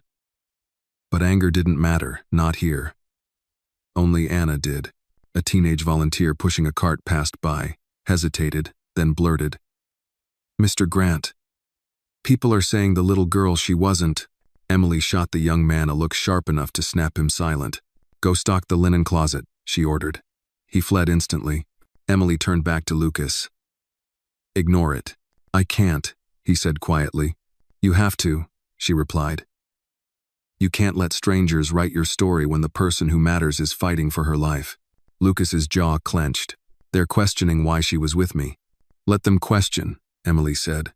"Questions can't hurt her." But they could hurt him, and they did, more than he expected. He didn't care what people thought of him as a billionaire. He'd endured worse from the press, from shareholders, from enemies. But this being judged as a man standing vigil for a child he had failed long before tonight cut different. And every whisper reminded him of what Maya once accused him of. Caring too much about his image, and too little about what mattered. Suddenly, the automatic door at the end of the corridor opened with a mechanical swoosh. A woman in a crisp navy suit strode in with purpose. Her heels clicked sharply against the tile, each step announcing authority and impatience. Diane Foster, hospital administrator, protector of policies, defender of protocol. She scanned the room, her gaze landing on Lucas with pinpoint precision. She approached with a measured stride, her expression as tight as her pulled-back bun. "Mr. Grant," she said stiffly. "A word." Emily's body tensed. Lucas didn't move. Diane folded her hands over her clipboard. "We have an increasing number of concerns from families about your presence here. Given the circumstances and the child's condition, I need you to relocate to a private holding area." Lucas's voice emerged slow and low, dangerously controlled. I'm not leaving her. This is a medical facility, Diane insisted. Not a personal waiting room. Families are nervous. Staff are distracted. And your presence, given your public visibility, creates disruption. Emily stepped forward before Lucas could reply. Diane, he isn't causing disruption. People are. If staff can't focus, that's on them. Diane shot her a sharp glare. Stay in your lane, Nurse Carter. Ugh, my lane, Emily said evenly, is doing what's best for my patients. And one of my patients needs Mr. Grant right here. Diane's lip tightened. He has no legal rights to the child. Lucas swallowed hard. Emily felt the shift, anger darkening his expression, fear tightening beneath it. She has a right to have someone who cares waiting for her. Emily countered. You want to argue morality over paper when a 6-year-old might not survive the morning? Diane drew herself taller. Morality doesn't dictate hospital regulations. Emily's eyes hardened. Maybe it should. A quiet gasp came from someone in the waiting room. Diane seemed taken aback not by the statement, but by Emily's unwavering defiance. This is my hospital, Diane said coldly. And I will not. This is my patient, Emily interrupted, her voice low, dangerous, steady. And I will not let you strip her of support because the adults in the hallway prefer gossip to compassion. Every head turned now. Even the few people pretending not to listen sat straighter. Diane shifted again, defensive, rattled. Regardless, he will need supervision or what? Emily asked. You'll call security on a man who carried a dying child in his arms? Diane faltered. Lucas watched the exchange in stunned silence. Something inside him softened just a fraction. Someone was fighting for him. For Anna. For the truth of what this moment was. Finally, Diane exhaled, gathering the remnants of her composure. Fine. But he stays put. He does not interfere. And any further incident, I'll have no choice but to act. Emily nodded once. Understood. When Diane left, heels clicking like a retreat, Emily turned to Lucas. You stay right here, she told him quietly. Don't let anyone push you away from her. Lucas looked at her, voice strained. Why are you doing this? Because I've watched enough families fall apart in these halls, Emily said softly. And I know when a child needs someone to stay. Lucas held her gaze, emotion thickening his voice. I'm not leaving her. His throat tightened. Not like I left Maya. Emily's face softened in understanding. Then be that man now, she said. Lucas turned back to the glass, placing the bracelet gently against it once more. I'm here, he whispered to Anna. I'm not going anywhere. Behind him, the waiting room watched silently, not with judgment now, but with something else. Curiosity. Suspicion softened by humanity. And somewhere in the room, from an old man with tired eyes, came a quiet voice. Let the man stay. For the first time in hours, Lucas felt a shift not in the hospital, but inside himself. He would stay. He would fight. And he would not let the past determine what happened next. The morning rush at Boston General began with a low hum, nurses exchanging shifts, doctors scanning charts, carts rolling down polished floors, but none of it softened the tension that wrapped itself around Lucas like a vice. He hadn't moved from his post beside Trauma Room 3. Not for coffee. Not for rest. Not for anything. The bracelet, LG, sat inside his closed fist, the beads warm now from hours of trembling contact. It felt like the heartbeat Maya no longer had. And the heartbeat Anna might lose if he let himself weaken. Emily reappeared with a new chart in hand, her eyes rimmed with exhaustion, her ponytail slightly frayed from the 12-hour battle she'd fought through the night. Yet her presence steadied the air around him. She drew close without speaking, reading the silent storm in his expression. She held through the night, Emily said softly. Her lungs are still struggling. But the ventilator is supporting her well. Dr. Owens thinks we're past the most dangerous window. Lucas lowered his head, relief washing through him like warm water over bruised skin. Thank God. But the relief didn't last. From the end of the corridor, Detective Harris returned alone this time. His calm stride cut through the hallway noise. His eyes held the somber weight of someone carrying news he didn't want to deliver. Emily stiffened, subtly stepping half a pace closer to Lucas. Harris stopped in front of them, his jaw tight. "Mr. Grant, Nurse Carter. We need to talk." Privately. Lucas tensed immediately. "Is this about Anna?" "Yes," Harris replied. "In part." Emily opened her mouth to protest, but Harris raised a hand gently. "Not to remove him. Just to inform him." Emily hesitated, then nodded and stepped aside just enough to allow Harris to speak, though she remained close. Not as a barrier, as an anchor. Harris glanced around the hallway. Families lingered, nurses hustled by, whispers floated like dust. He motioned toward an alcove near the vending machines, quiet, but only a dozen steps from Anna. Lucas followed, fists clenched, breath sharp. "Detective," Lucas said tightly, "I swear to you if you're about to tell me she worsened." "It's not that," Harris interrupted gently. "This is about her background." Lucas froze. Emily watched him carefully. Harris sighed, a man who had learned, over decades, that truth cut deeper than knives. "We got a hit on her name." Lucas's heart hammered painfully. "Anna, you found something?" "We ran her fingerprints, small as they are," Harris said. "Nothing, but we also ran facial recognition through missing child reports." "Missing?" Lucas echoed, the word slicing into him. Harris nodded. "She's listed. And she has been. For over a year." Lucas felt the hallway tilt for a fraction of a second. Emily's hand steadied his arm. "A year?" Lucas whispered. Harris looked at him with steady sympathy. "Mr. Grant, Anna has no recorded guardian.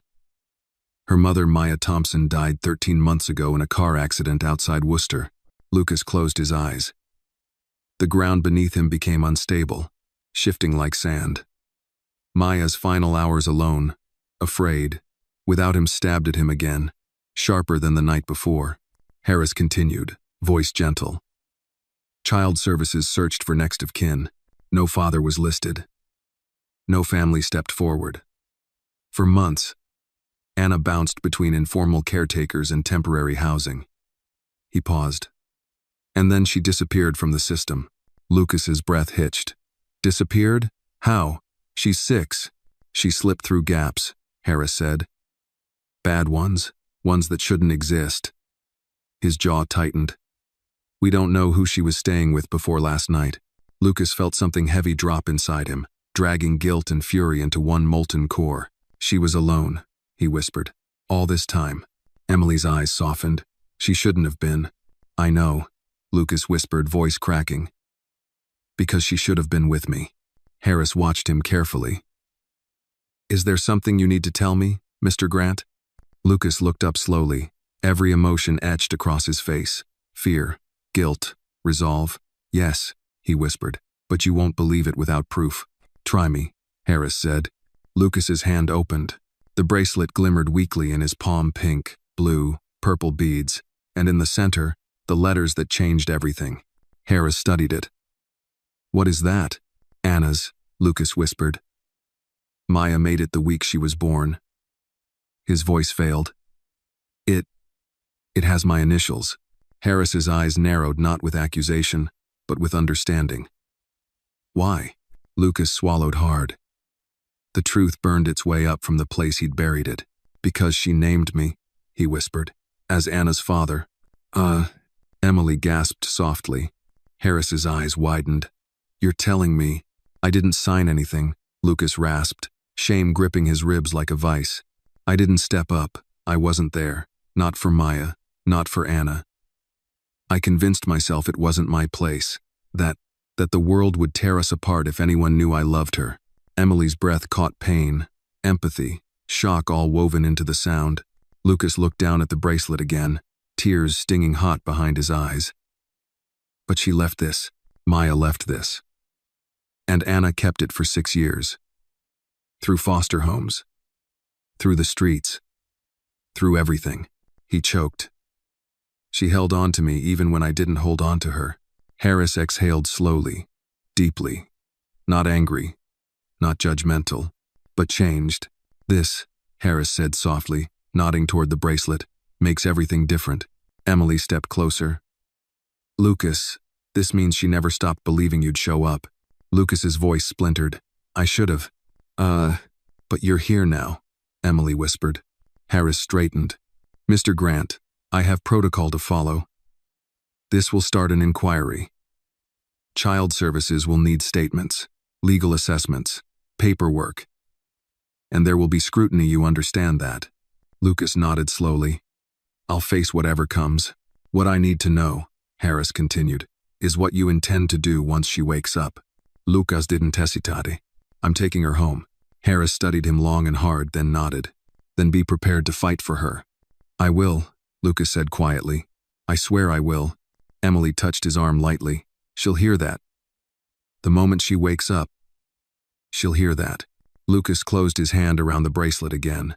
The plastic beads pressed into his palm like tiny points of fire.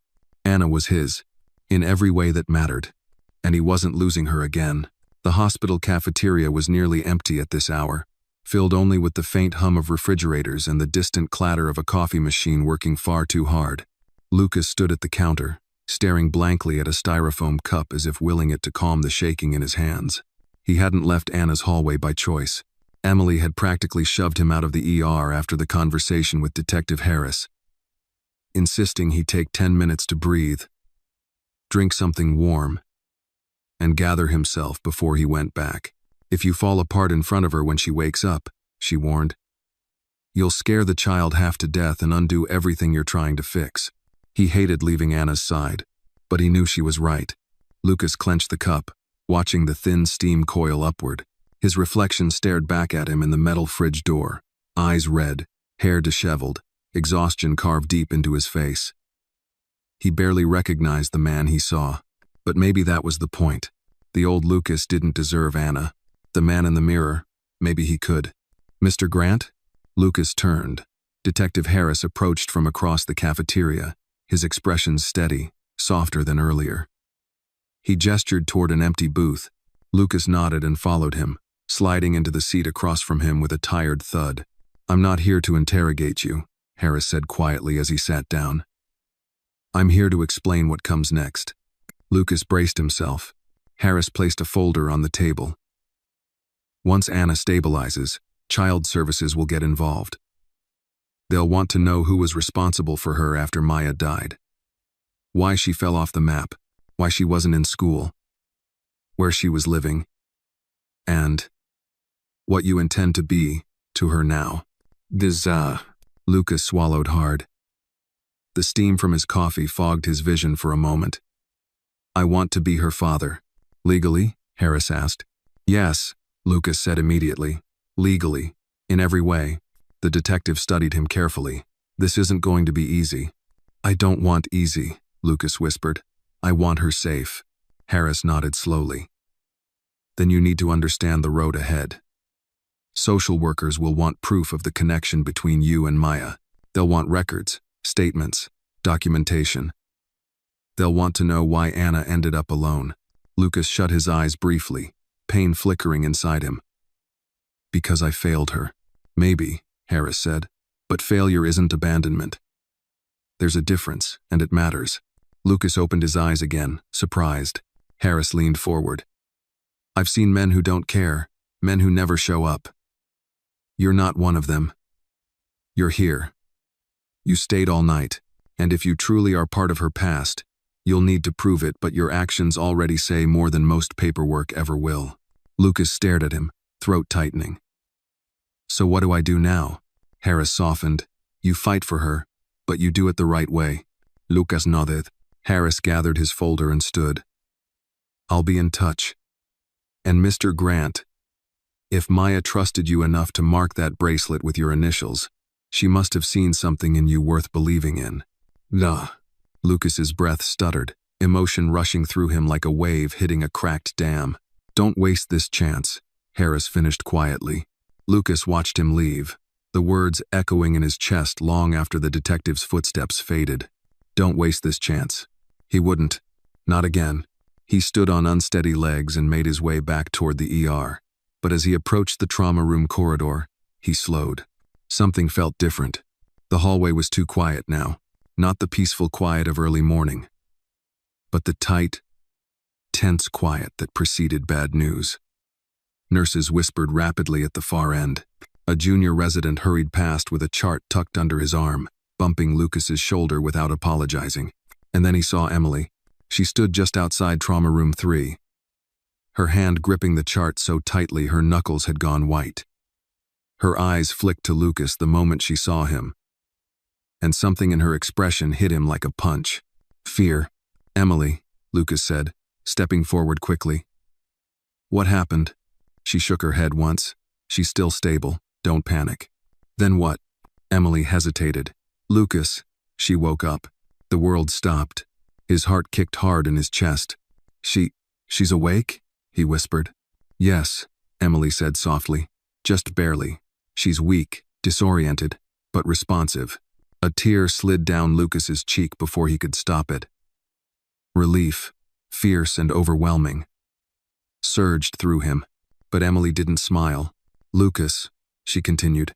"When she woke up, she asked for her mother." Lucas froze.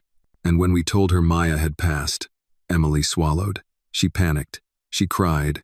She tried to pull out her 4. She was terrified. And then," her voice faltered. Lucas stepped closer. "Emily, what did she say?" Emily looked up at him with eyes full of something heavy and heartbreaking. "She asked for you." Lucas felt the floor shift again. "She whispered your name, Lucas," Emily said softly. "Not Mr., not Sir, not anything formal." Her voice cracked. She said, "Daddy." The air left Lucas's lungs. "I didn't correct her," Emily whispered. "And I won't." Lucas took a shuddering breath. His heart felt too big for his chest, beating painfully, desperately. "Can I see her?" he asked, his voice trembling. Emily nodded. "Yes, she's scared. And she needs you." Lucas placed his hand on the trauma room door and hesitated for just a moment. Not because he doubted himself, but because he understood the weight of stepping inside. Once he walked through that door, everything would change. He drew one slow, steady breath. Then he opened the door. The room was dim, lit only by the soft blue glow of monitors and the thin beam of morning slipping through the blinds. The air felt fragile, so still that Lucas worried even breathing too deeply might shatter something invisible. He stepped inside slowly, quietly, as if entering sacred ground. Anna lay propped slightly on the bed, tiny body swallowed by blankets, curls flattened under the weight of the night. Her eyelids fluttered, her breath shallow but steady. A small oxygen tube rested beneath her nose, taped delicately to her cheek. Her skin was pale, with shadows under her eyes that no 6-year-old should ever carry, but she was awake. Lucas froze only a foot inside the door, afraid to step closer. Afraid to make her afraid. Afraid of what this moment meant. Emily stood beside the bed, adjusting a monitor with practiced calm. But when she turned toward Lucas, her expression softened, an unspoken go to her in her eyes.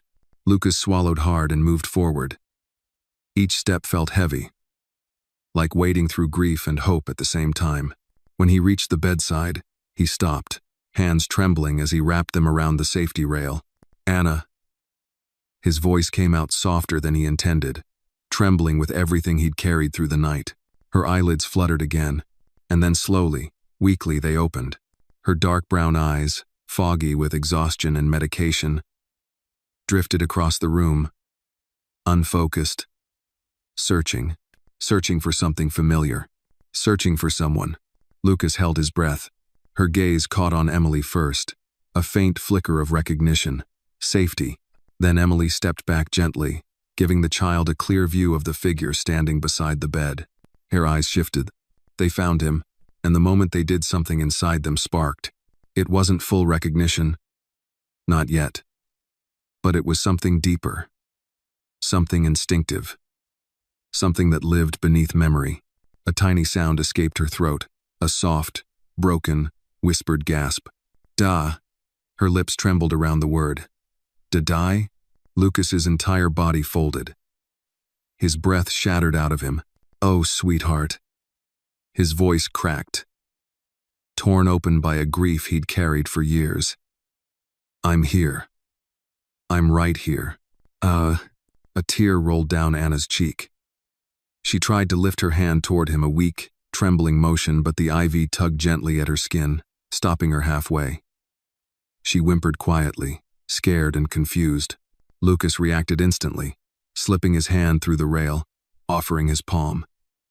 She placed her small fingers weakly against his, clinging as though that simple touch was enough to anchor her back into the world. Emily watched silently from the corner, her chest rising with a slow, steady breath. She knew when a moment wasn't hers to interrupt. Anna's lips trembled again. "Mommy?" she whispered, voice thin as tissue. Lucas's heart broke all over again. But he didn't hesitate. He leaned closer, letting his forehead rest near her arm, not touching her yet, but close enough that she could feel the warmth of his presence. "I'm so sorry, Anna," he whispered, voice splintering. "Mommy's not here, but I am. I'm not leaving you." Her fingers twitched, gripping him harder. Tiny, frail, desperate. "Don't go," she breathed, tears slipping down her cheeks. "I won't," Lucas whispered fiercely. "I swear to you, I won't go anywhere." Anna blinked slowly, fighting to keep her eyes open. "You came." He lifted his head, eyes burning. "Of course I came. I should have come sooner. I should have been there for you, sweetheart. And I'm sorry. I'm so sorry." She stared at him for a long moment, her gaze flickering with confusion and hope tangled together. "You, Daddy?" she whispered again, barely audible. Lucas didn't hesitate, not for a single heartbeat. "Yes." His voice was steady now, full, grounded by something deeper than fear. "Yes, Anna. I'm your daddy." The truth spoken aloud for the first time settled into the room with a weight both devastating and healing. Her chin quivered. A tiny sob escaped her, and she whispered the word again as if it were a lifeline she'd been reaching for in the dark. "Daddy." Lucas lowered himself carefully onto the small stool beside the bed, never letting go of her fingers. He brushed his thumb softly across the back of her hand, committing the moment to memory, the warmth of her skin, the tremble in her touch, the fragile trust she offered him without hesitation. "You rest now," he whispered. "I'll be right here when you wake up." "Mo." She blinked heavily, exhaustion pulling her under again. "Stay, please." "I'm staying," Lucas promised. "Nothing could make me leave you now." Her eyes drifted shut, but her fingers stayed curled around his. Emily approached quietly, placing a gentle hand on Lucas's shoulder. "She's safe," she whispered. "You did good." Lucas didn't look away from Anna. "Not yet," he said, voice low. "But I will," Emily nodded. "You're already becoming the father she thought you were." "No." He closed his eyes for a moment, letting the words settle. "The father she thought he was." Anna's breaths deepened into sleep. The machine steadied around her. The chaos of the night faded into a fragile calm. Lucas leaned forward, pressing a soft, trembling kiss to the back of her tiny hand. "You're not alone anymore, Anna," he whispered into her skin. "Not ever again. Dual." And for the first time since Maya's death, Lucas felt something inside him shift, something ancient, heavy, and long buried. He felt like a father. The morning sun had climbed higher now, turning the hospital windows into sheets of bright gold. But inside Trauma Room 3, the world felt suspended, quiet, dim, and sacred. Anna slept peacefully, her small hand still wrapped around Lucas's thumb, as if afraid that letting go would make him disappear again. Lucas didn't move, not even to stretch the ache in his back, not even to wipe the dried tears marking his skin. He sat still, anchored to the moment, drinking in the sight of her. The delicate rise and fall of her chest, the faint flush returning to her cheeks, the curls beginning to soften as her fever eased. Emily entered quietly with a tablet in hand. When she saw Lucas exactly as she had left him, unblinking, unmoving, unrelentingly present, her expression softened. "You've been sitting like that for an hour," she whispered. Lucas shrugged, voice low. "I don't want her to wake up alone."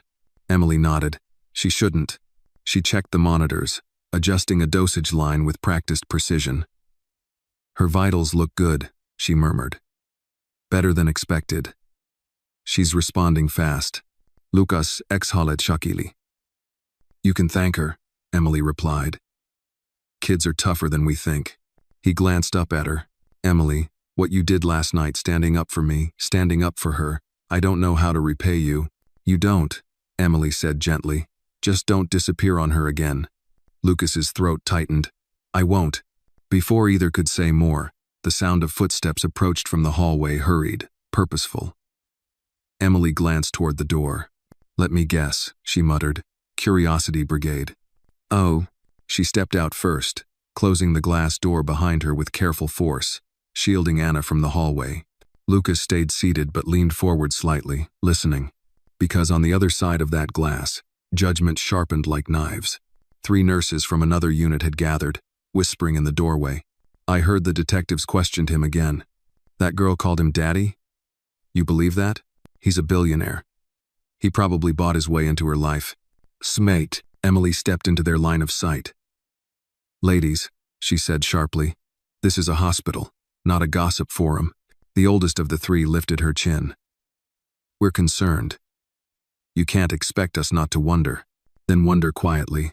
Emily snapped back. That child is 6 years old. She doesn't need your assumptions floating through the air like smoke. One of the younger nurses muttered, something about this isn't right. Everything inside Lucas tightened. He heard Emily inhale sharply. What isn't right, she said coolly. Is a little girl nearly dying in the street. What isn't right is that the man who brought her in was treated like a criminal instead of someone trying to save her life. The oldest nurse crossed her arms. He has no legal claim to that child. No, Emily said, stepping forward until her shadow covered all 3. But he has something just as important. And what's that? Emily's eyes flicked toward the trauma room, toward Lucas's silhouette sitting beside the bed. He shows up. Her voice was quiet but heavy, filled with a truth none of them could deny. He stays. And she asked for him. Not once. Twice. A flicker of uncertainty broke across the nurses' faces. Emily continued, her tone dropping lower, fiercer. A man doesn't sit by a child's bed for 12 straight hours, without moving unless he's fighting for something real. The hallway fell silent. A tremor of relief filled Lucas's chest. He wasn't used to being defended in these kinds of wars. The quiet, moral ones fought in hallways and whispers. But knowing someone was on his side felt like stepping onto solid ground after years of drifting. The nurses dispersed slowly, leaving Emily standing with her shoulders tight, breath heavy. She returned inside the trauma room, closing the door behind her. People talk when they're scared, she said quietly. I don't care what they say about me, Lucas murmured. I care what they say around her. Emily looked at him, and for the first time, he saw true frustration flash across her face. Not at him, at the world. You're in a hospital, she said. The walls hear everything. That's why you have to make your voice louder than theirs. Lucas lowered his gaze to Anna again. I'm trying. You're doing better than you think. Before he could respond, the door slid open again, this time revealing Diane Foster.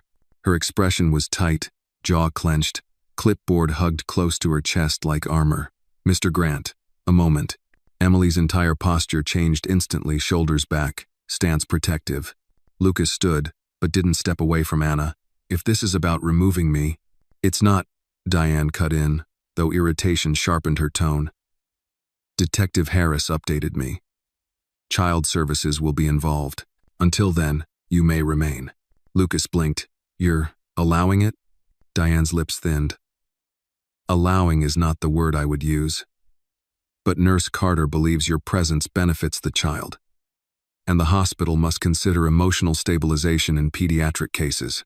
Emily's chin lifted slightly, victory without gloating. Diane continued. However, press has gathered outside. Your presence is creating attention we cannot control. Lucas' stomach sank. How much attention? Enough that reporters are asking whether Boston General treated a child involved in a billionaire custody scandal. Diane exhaled sharply. We'll need security on this floor. Emily bristled.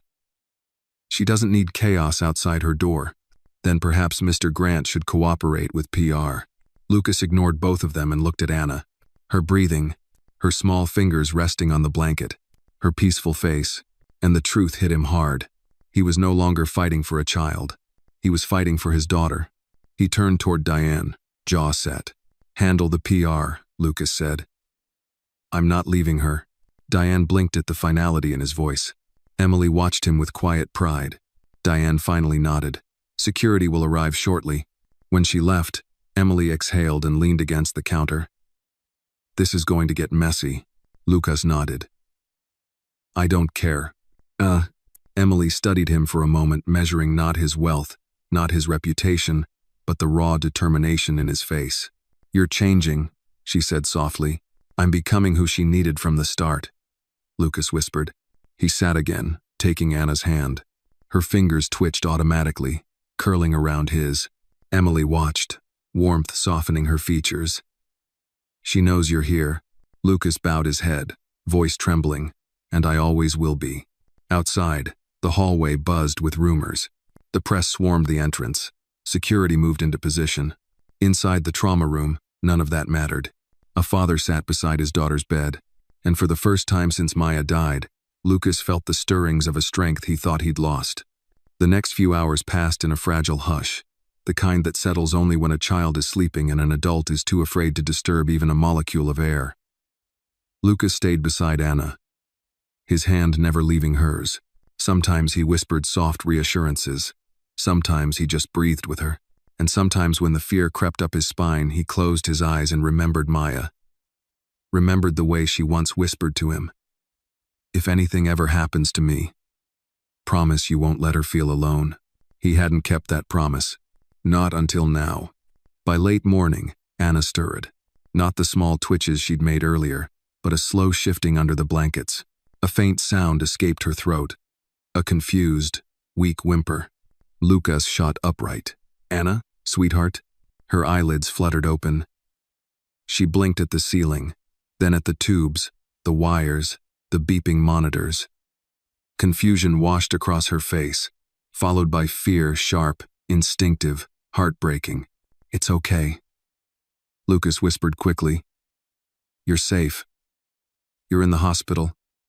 I'm here." Her pupils moved slowly, searching, processing. Then they landed on him. Recognition hit like a small, fragile drop of light. "You came back," she whispered. Lucas's throat tightened. "Yes, I'm here." She swallowed, struggling with dryness. Lucas reached for the small sponge on the bedside tray, gently wetting her lips. Her eyes softened with relief at the tenderness, like she wasn't used to hands that helped. "Where's Mommy?" she asked suddenly. The question cut like a blade. Lucas hesitated. Emily, who'd been watching from near the door, stepped closer but didn't interfere. He brushed a curl from Anna's forehead. "Sweetheart, Mommy's not here." Anna blinked at him slowly. "When is she coming?" Lucas's heart cracked open. "Anna, Mommy passed away. A long time ago." Her small face crumpled. Confusion fused with pain. Pain with disbelief. "No, no." Tears slipped down her cheeks. Her breaths turned shallow and fast. "Mommy said she'd come back." She said. Lucas leaned close, cupping her cheek with shaking fingers. "She loved you, Anna. She loved you more than anything. She didn't leave you because she wanted to. Something terrible happened, and she couldn't come back." Anna sobbed softly. "But I waited so long." Lucas's chest twisted. I know you did." She cried harder, a fragile sound that tore at him. She clung weakly to his sleeve, as if afraid he'd vanish like everything else she'd trusted. "You didn't come either," she whispered. Lucas's breath caught. The truth hurt because it was real. He lowered his forehead gently to her small hand. "I should have," he whispered, voice breaking. "I should have come for you. I should have found you. I should have been your daddy from the start." She stared at him, unsure, wounded, searching. "But you didn't," she whispered. A truth, not an accusation. A tiny fact spoken by a child who'd learned loss too early. Lucas nodded, tears sliding down his jaw. "I didn't, and I was wrong. I'm so sorry, sweetheart." Anna blinked slowly. "Why weren't you there?" He inhaled sharply, chest trembling. "Because I was a fool. Because I cared too much about what people thought, and not enough about what really mattered. I hurt your mommy, And I hurt you without meaning to. And I will spend the rest of my life making it right. Ugh. Anna studied him with eyes far older than 6 years. Eyes that had learned how to read danger, disappointment, disappearance. What if you go again? She whispered. Everyone goes. Lucas's heart split open completely.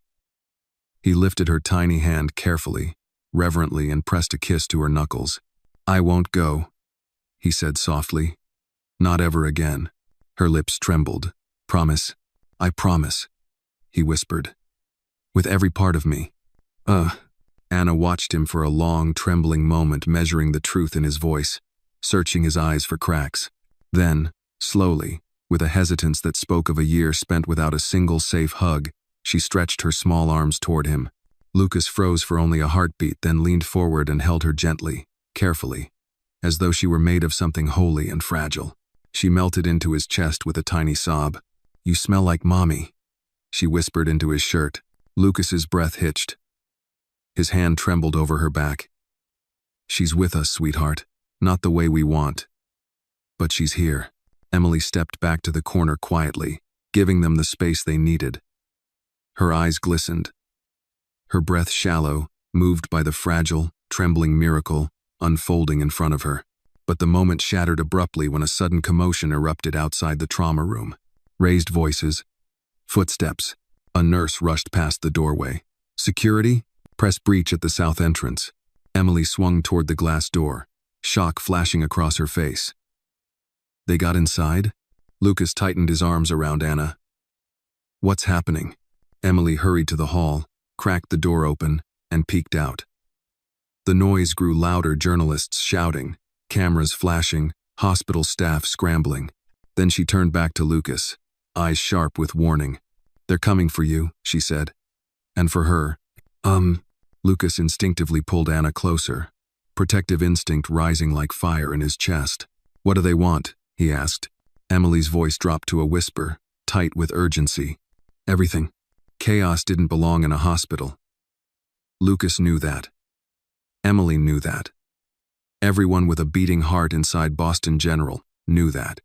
But chaos didn't care. It came anyway. The hallway outside Trauma Room 3 erupted in a frenzy, security officers rushing in, journalists shouting over each other, flashes from cameras sparking through the frosted glass like lightning. Anna flinched hard at the sudden noise.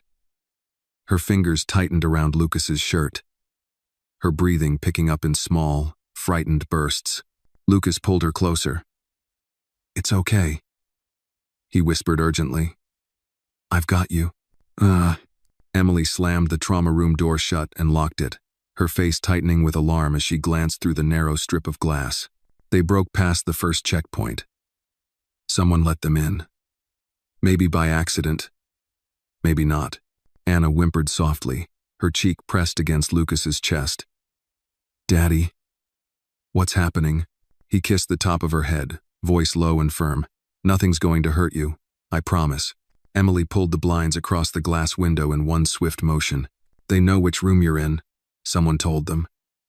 She turned to Lucas. You need to keep her calm. I'll handle the door. But even with the blinds shut, the shouting intensified. Mr. Grant, is this child your daughter?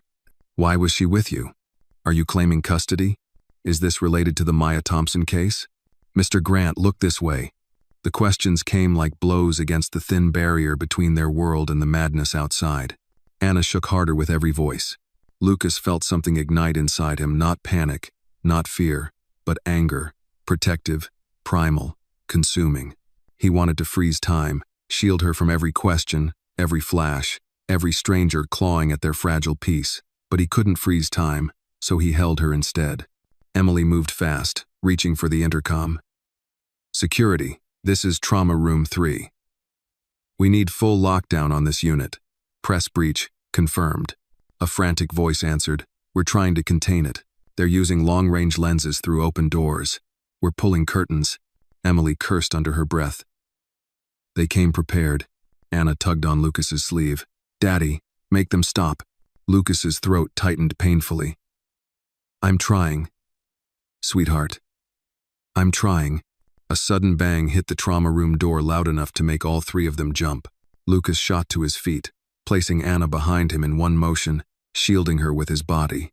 Emily's eyes widened as another bang followed. Someone outside was hammering against the door, not enough to break it, but enough to send a shock of fear through the child. "Daddy," Anna cried, burying herself against him. Lucas wrapped both arms around her, voice shaking with fury. "I'm right here. Don't look. Don't listen." Emily leaned toward the door. "Hey. Back up. This is a sterile trauma room.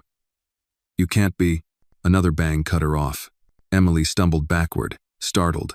Then, the blinds fluttered wildly. Someone had tried to pry the edges apart from the outside. A camera lens jammed between the slats for a split second before security yanked the intruder back. But it was enough. A burst of camera flash lit up the room like a small explosion. "Daddy!" Anna screamed, pressing herself into Lucas's chest. Lucas spun, slamming his hand against the blinds to close the gap. His voice came out raw, dangerous, cracking at the edges. "Get away from my daughter." Ugh. The hall went silent for a heartbeat, stunned by the roar that broke through the door. Emily stared at him, breath caught in her throat. But the presses only surged harder after the momentary freeze. He called her his daughter.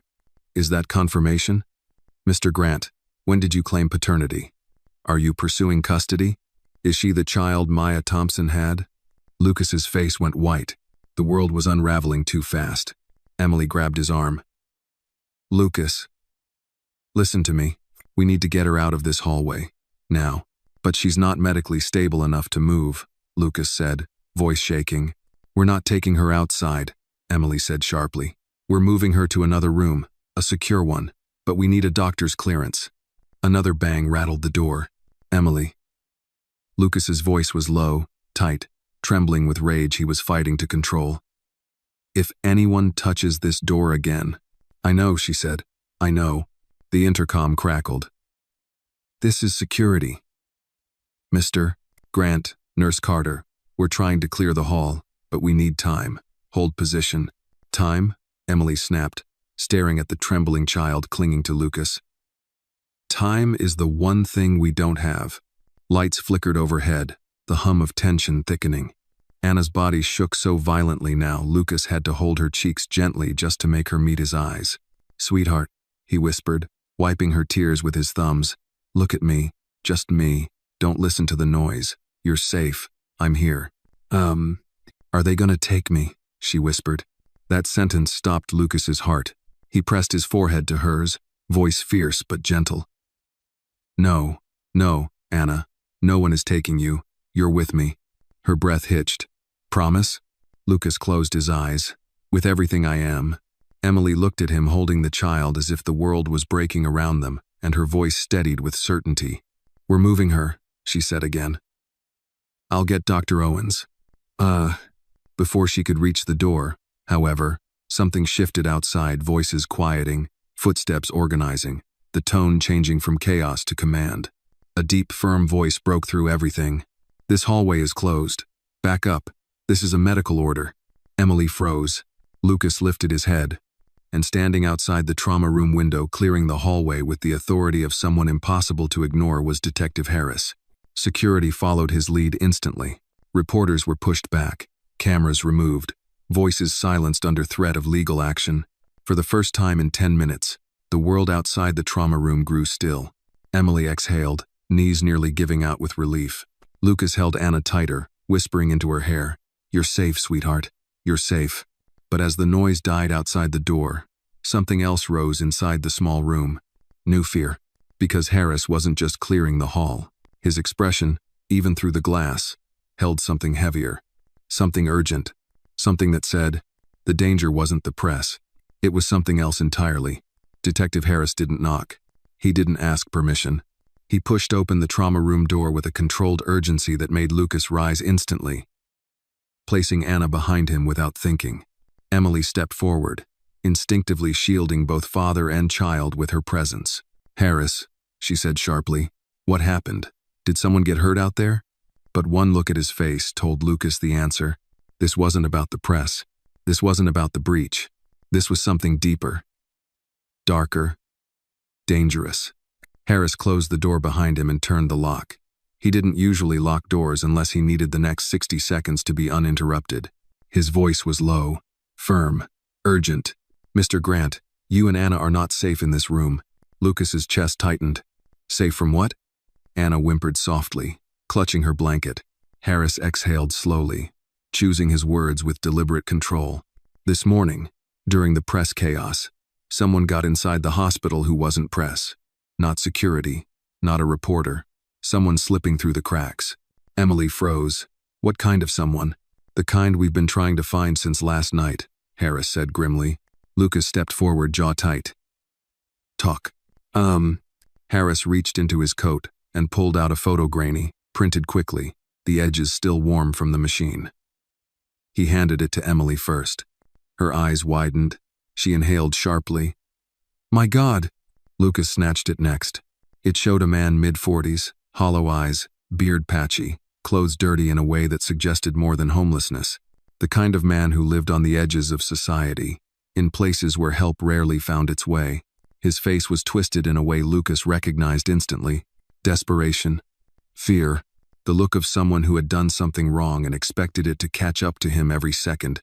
"Who is he?" Lucas demanded. Harris's jaw clenched.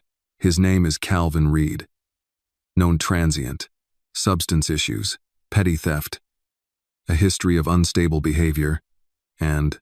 He hesitated. "And what?" Lucas pressed, voice sharp. "And he's the man Anna was last seen with before she disappeared from the system." Lucas felt sick. Emily's hand flew to her mouth. She wasn't alone. She was taken. Harris nodded grimly. "We believe so. He wasn't a listed caretaker. No background check. No authorization. She turned up in his vicinity multiple times over the last year: bus stations, shelters, convenience stores.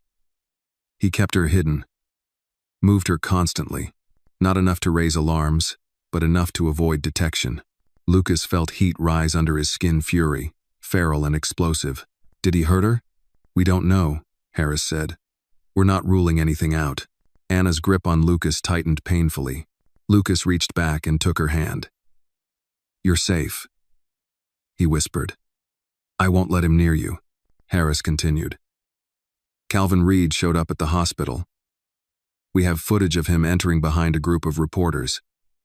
He didn't look confused. He didn't look lost. He looked directly at the trauma room." Lucas's breath stopped. Emily's face went pale. "He came for her." Harris nodded. "He got close, too close.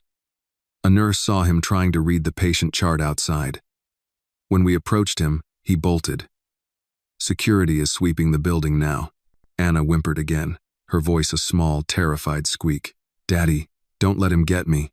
Lucas knelt beside her bed instantly, both hands gently but firmly holding her tiny shoulders. His voice dropped to a fierce whisper. I won't let anything happen to you. Not now. Not ever." "Zo." Emily moved around the room quickly, pulling the curtain fully closed, checking locks, lowering blinds. Harris stepped closer, lowering his voice further. "Mr. Grant, we need to move her." "Now." Lucas stood. "Where?" "There's a pediatric isolation room on the secured side," Harris said. "No windows, single entrance, staff, only wing. We can keep her safe there." Emily nodded. "I know the one. It's used for critical immune cases, built like a bunker." Lucas clenched his fists. "Then why are we still here?" Harris held up a hand. "Because we need to move quietly. The press is still outside. And if Calvin Reed is anywhere on this floor, we don't want to tip him off." Lucas felt the air thicken in his chest. "She's too weak to walk." "She doesn't have to," Emily said. "I can wheel her bed, lock it, tilt it, cover her with sterile sheets. It'll look like transport." Harris nodded. "I'll escort you. 2 officers at the rear, 2 in front." Anna looked up at Lucas, panic rising again. "Daddy, is he coming?" Lucas leaned down and kissed her forehead. "Not while I'm breathing." Her small fingers clung to his sleeve. "Stay with me. Please stay." "I'm not letting go," he whispered. Emily began unplugging monitors, switching portable versions into place with speed and precision. We need to move now. Before the floor gets busy again, Harris cracked the door just enough to peer into the hallway. Clear so far. Oh. Lucas moved to the head of the bed, placing one steadying hand on Anna's shoulder and the other gripping the rail. Emily unlocked the wheels. Harris checked the hall again, then nodded once quick, urgent. Move. They began down the corridor, slowly, quietly. Lucas kept his body angled in front of the bed, shielding Anna with his presence. Emily pushed from behind. Harris walked beside them, hand on his holster. Every corner felt like a threat, every passing shadow like a warning. Anna's small voice trembled. Daddy. Lucas looked down immediately. I'm right here. They reached the first intersection. Harris lifted a hand. Stop. Emily's breath hitched. What do you see? Harris narrowed his eyes, tension rippling across his shoulders. Then, he whispered, someone's moving at the end of the hall. Lucas's heart slammed into his ribs. Emily froze. Anna whimpered softly, curling closer to him. Harris leaned forward slowly, eyes locked on the far shadow. He's tall, rough clothes, hood up. He's watching. Lucas's blood turned cold. Calvin Reed. Emily whispered urgently, we need to turn back now. Harris shook his head. He'll follow. No. We keep going to the secure wing. But he's between us and… I know. Lucas spoke, voice low and deadly calm. Then we go through him. Emily's eyes widened. Lucas, this ends today, he said, his jaw clenched, voice vibrating with a fury he had never felt before. If he wants her, he's going to have to go through me. Anna gripped his hand. Daddy, I'm scared. Lucas leaned down, whispering with a strength that steadied her tiny, trembling body. I'm not. And for the first time since Maya died, it was true.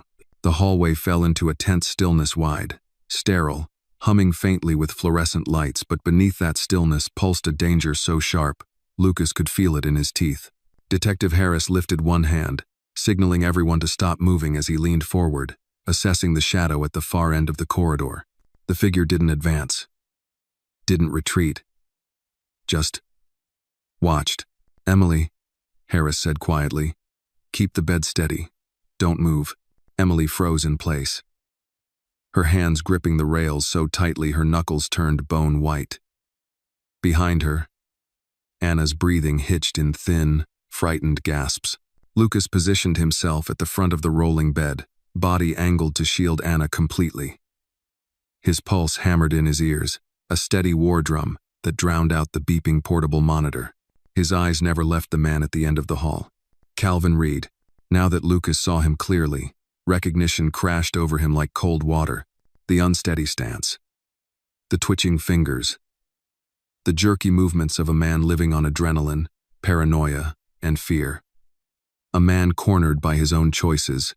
His clothes were dirty, layered trash bags sewn into the lining for warmth. His hair stuck out in patches. His eyes were wide, wild, darting from one thing to another until they locked on Anna and stayed there. Emily whispered, he's looking at her. Oh God. Lucas felt a surge of heat blast through his chest, an instinct older than fear, older than reason. Pure, unfiltered protection. Harris stepped forward, voice steady. Calvin Reed, don't move. Hands where I can see them. Calvin didn't raise his hands. Instead, he tilted his head, staring at Anna with a strange, unsettling mix of recognition and possession. She's mine, he muttered, voice cracking. Lucas felt his entire body stiffen. The hell she is. Calvin twitched at the sound of his voice. His eyes flicked toward Lucas, confusion, then anger, then something darker. You, Calvin said slowly, pointing a shaking finger. You took her. Lucas stepped forward without thinking. Harris immediately blocked him with one arm. Lucas, stop. Let me handle this. But Lucas couldn't stop. Not now. He took another step. I didn't take her. I saved her. Calvin's face twisted, a strange mixture of fury and fear. She was mine to keep. Mine. His voice cracked, erupting into a guttural shout. She needed me. Emily flinched. He's unstable. Anna whimpered behind Lucas, curling deeper under the blankets. And Calvin heard it. His head snapped toward the bed, That tiny whimper sliced the air like a blade. "Anna," Calvin barked, taking one yerky step forward. Lucas lunged forward before Harris could stop him. "Don't you go near her." Calvin froze, startled by the force of Lucas's voice. Harris kept his tone even, controlled. "Calvin, listen to me. You need to step back. This isn't the way." Calvin shook his head violently. "No. No. No. No. She's all I got. She needed food. I fed her. She needed shelter. I found it. Nobody wanted her. Nobody came." His voice broke on the last words, not angry this time. Wounded. Broken. Lucas felt something twist inside him, not sympathy, not forgiveness, but the grim understanding of what desperation could do to a man. But Calvin wasn't finished. He pointed at Lucas again. "And now you show up, all clean, all rich, acting like she's yours." Lucas stepped forward, voice quiet but firm. "She is mine." Calvin flinched. "She's my daughter," Lucas said, each word low and deliberate. "And you took her. You kept her hidden. You let her wander the streets. You let her get hurt." Calvin's face contorted. "I didn't hurt her. I kept her alive." "You kept her scared," Lucas shot back. Calvin shook his head rapidly, palms now squeezing the sides of his skull. "No. No. She called me daddy once. She did. She did." Behind him, Anna whimpered again, a tiny, fragile cry. "Daddy." Calvin's eyes widened, but the child wasn't looking at him. She was looking at Lucas. Something inside Calvin snapped. "You don't get to take her," he screamed, taking a staggering step forward. Harris reacted instantly. "Calvin, stop. Don't you move," Lucas roared, stepping in front of the bed like a wall of steel. Calvin lunged. Not fast, not strong, but desperate. And desperation was dangerous. Harris tackled him mid-step, slamming him against the wall. Calvin fought, flailing wildly, screaming incoherent words as two more officers sprinted around the corner. Emily gasped, pulling the bed back with all her strength. "Lucas, get her behind you." Lucas blocked Anna completely, shielding her with his entire body as the struggle intensified. Calvin kicking, screaming, clawing, Harris pinning him hard, officers grabbing his legs and arms, Anna clinging to Lucas's shirt, sobbing. "Daddy, Daddy, don't let him take me." Her voice broke him. Lucas pressed his lips to her forehead. "Never. Never, sweetheart. You're safe. I've got you." "One." Calvin's screams echoed through the hall as the officers finally restrained him, pinning him to the ground. "You can't take her. She's mine. Mine." Harris grunted, breath heavy. "Get him out, secure room, now." The officers dragged Calvin down the hall, his voice fading into the distance but still sharp enough to pierce the air. Emily trembled as she moved to Lucas's side. "We need to get her out of this hallway." Lucas nodded, scooping Anna into his arms before she could protest. She curled against him instantly, sobbing into his shoulder. He whispered into her hair, voice steady and full of a fierce, trembling love. "I'm here. I'm here. I won't let anyone take you." Emily placed a gentle hand on his back. "The secure room is ready. Let's go." Harris approached, chest heaving, but his voice steady. "Mr. Grant, you just made one thing very clear." Lucas looked at him, eyes blazing. "You're not just trying to be her father." Harris said quietly. "You already are." Zhu. The secure pediatric isolation room sat at the far end of the East Wing, a quiet, reinforced space designed to protect immune-fragile children from the world. Today, it served a different purpose, to protect Anna from the world, and the world from tearing her apart. Lucas carried her the entire way, her tiny arms clinging to his neck, her face buried in his shoulder. Every step he took seemed to thaw some part of her terror, one trembling breath at a time. Emily pushed the empty bed beside them, ready to settle Anna back onto it once they reached safety. Harris led the way, steps purposeful but cautious. His eyes scanned every hallway corner, every doorway, every shadow. The entire floor felt different now. Not chaotic like before, something sharper, more aware. Nurses moved with hushed urgency.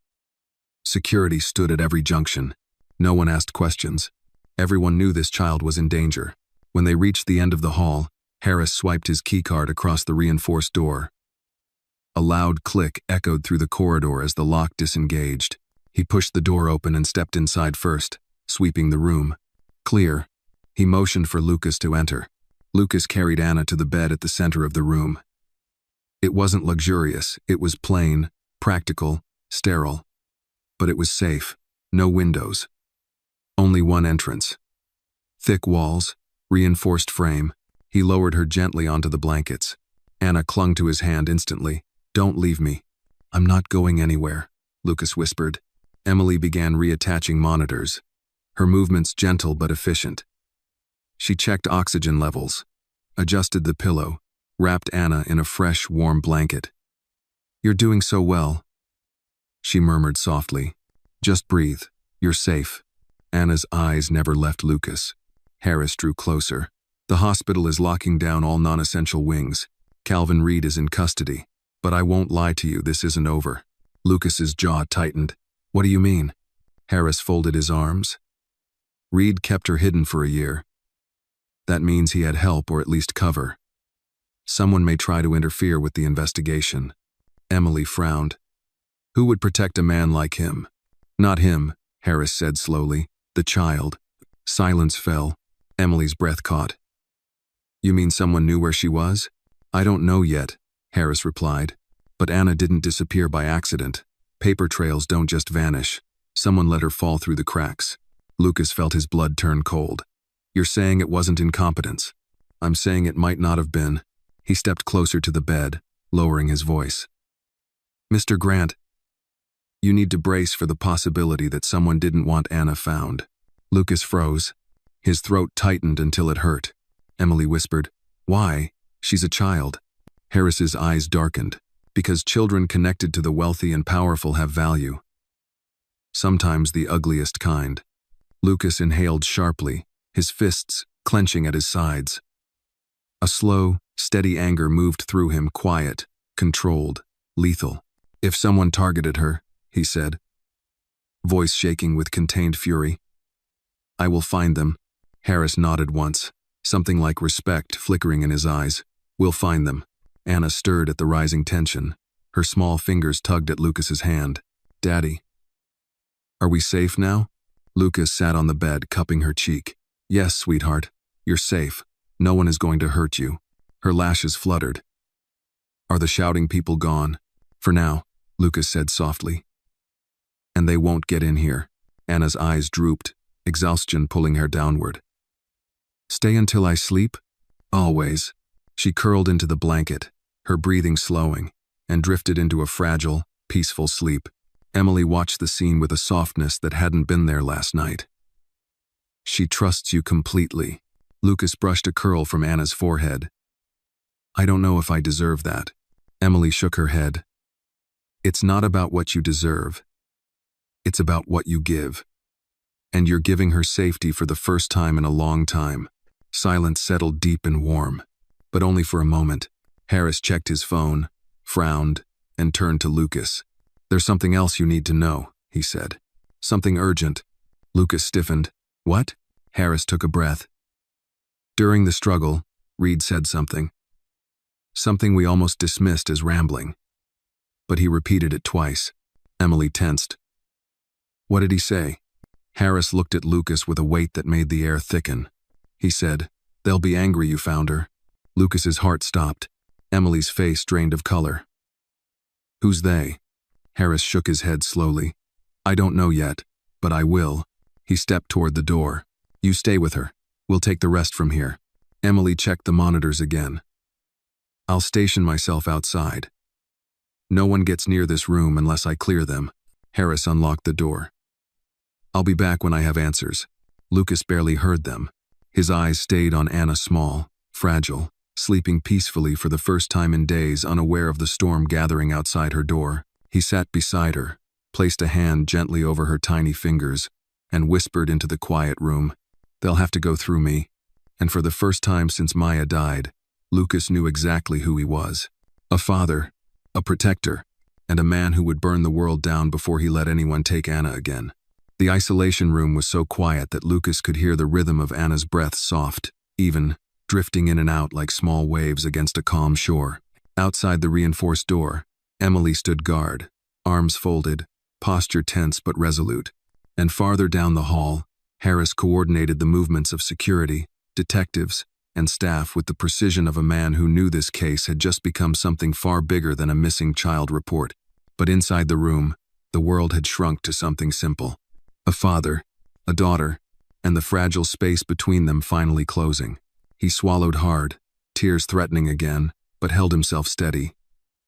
She didn't need to wake up to the sound of her father falling apart. Eventually, Anna stirred. Her lashes fluttered. Her fingers twitched onto his. And then, slowly, her eyes opened. Lucas leaned forward immediately. "Hey, sweetheart, I'm right here." She blinked up at him, still halfway in sleep, but a small smile tugged at the corner of her mouth, fragile and precious. "Daddy." Lucas's heart nearly broke from the sound. "Yes, baby, I'm here." She pushed herself up a little, wincing softly at the stiffness in her small muscles. Lucas helped her adjust, propping the pillow behind her. She looked around the room, the plain walls, the bright lights, the monitors, and her small body tensed again. "Is the scary man gone?" she whispered. Lucas stroked her cheek, voice low and steady.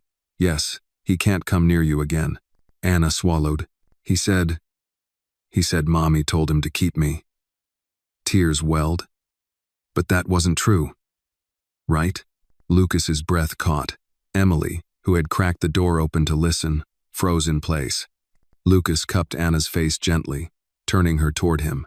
"No, sweetheart, that wasn't true. Mommy didn't send him. Mommy didn't want you taken away." Anna's lips trembled. "Then why was I with him?" A tear slid down Lucas's cheek. "Because grown-ups failed you. Because the world didn't protect you the way it should have. Because I didn't come for you soon enough." Anna reached out, touching the tear on his cheek. "Don't cry." Lucas caught her tiny hand and pressed it against his chest. "I'm crying because I found you. Because you're alive. Because I love you." Anna blinked at him, surprised, as though the idea of being loved was still something new, fragile, delicate. "No one says that," she whispered. Lucas shook his head slowly. "Then I'll say it 1,000 times. I love you, Anna. You hear me?" She nodded, tears welling again. "Yes." He wiped her cheeks gently, then leaned in and kissed her forehead. She let out a tiny sob and wrapped her arms around his neck, holding on to him with a fierceness that tore him open. Emily stepped into the room fully now, blinking back tears. "She's improving," she said quietly. "Her vitals are steady. She's stable enough to rest without full monitoring." Anna looked at her with wide eyes. "Are you the nice nurse?" Emily smiled warmly. "The very nice one, I hope." Anna pointed at her oxygen tube. "Did you fix me?" "I helped," Emily said. "But your daddy did too." Anna looked up at Lucas again, her voice trembling. "You did?" Lucas nodded. "The moment I saw you, sweetheart, I ran. I carried you. I didn't stop until they helped you." She reached up and touched his cheek again, small fingers tracing the stubble along his jaw. "I knew that you would come. Someday." Lucas's breath caught. "How, baby?" Anna blinked slowly. "Mommy told me. When I was little. She said, someone was coming for me. Someone who loved me, but was scared." Lucas felt something shatter inside him, guilt, grief, and old wounds breaking apart under the weight of a child's simple truth. He whispered, barely able to speak. "Your mommy was braver than I was." Anna nestled into his chest. "She said I'd know you when I saw you." Lucas closed his eyes, letting tears fall freely now. "Did you?" Anna nodded against his shoulder. "Yes." Emily brushed a tear discreetly from her own eye as she checked the monitors. "She's stronger than she looks," she whispered. Lucas held Anna tighter, warmth flooding his chest. So was her mother. For a long, quiet moment, the room felt full of memory, loss, and something new forming in the spaces between. Something healing. A family. A small voice broke the silence. "Daddy?" Yes, sweetheart? Can we go home now? Lucas froze not from fear, but from the realization that home was a word she hadn't been able to say to anyone in over a year. He kissed the top of her head. Soon, Anna. Soon. But you need to rest first. And we need to make sure no one ever takes you away again. Anna nodded against his chest. Okay. Emily turned to Lucas, voice soft. She'll need monitoring, trauma counseling, and a slow transition back into stable life. She's been through more than you know. Lucas nodded. She'll get everything, whatever she needs. Emily glanced between them. And you'll need legal help, too. Lucas looked down at his daughter. I'll fight for her.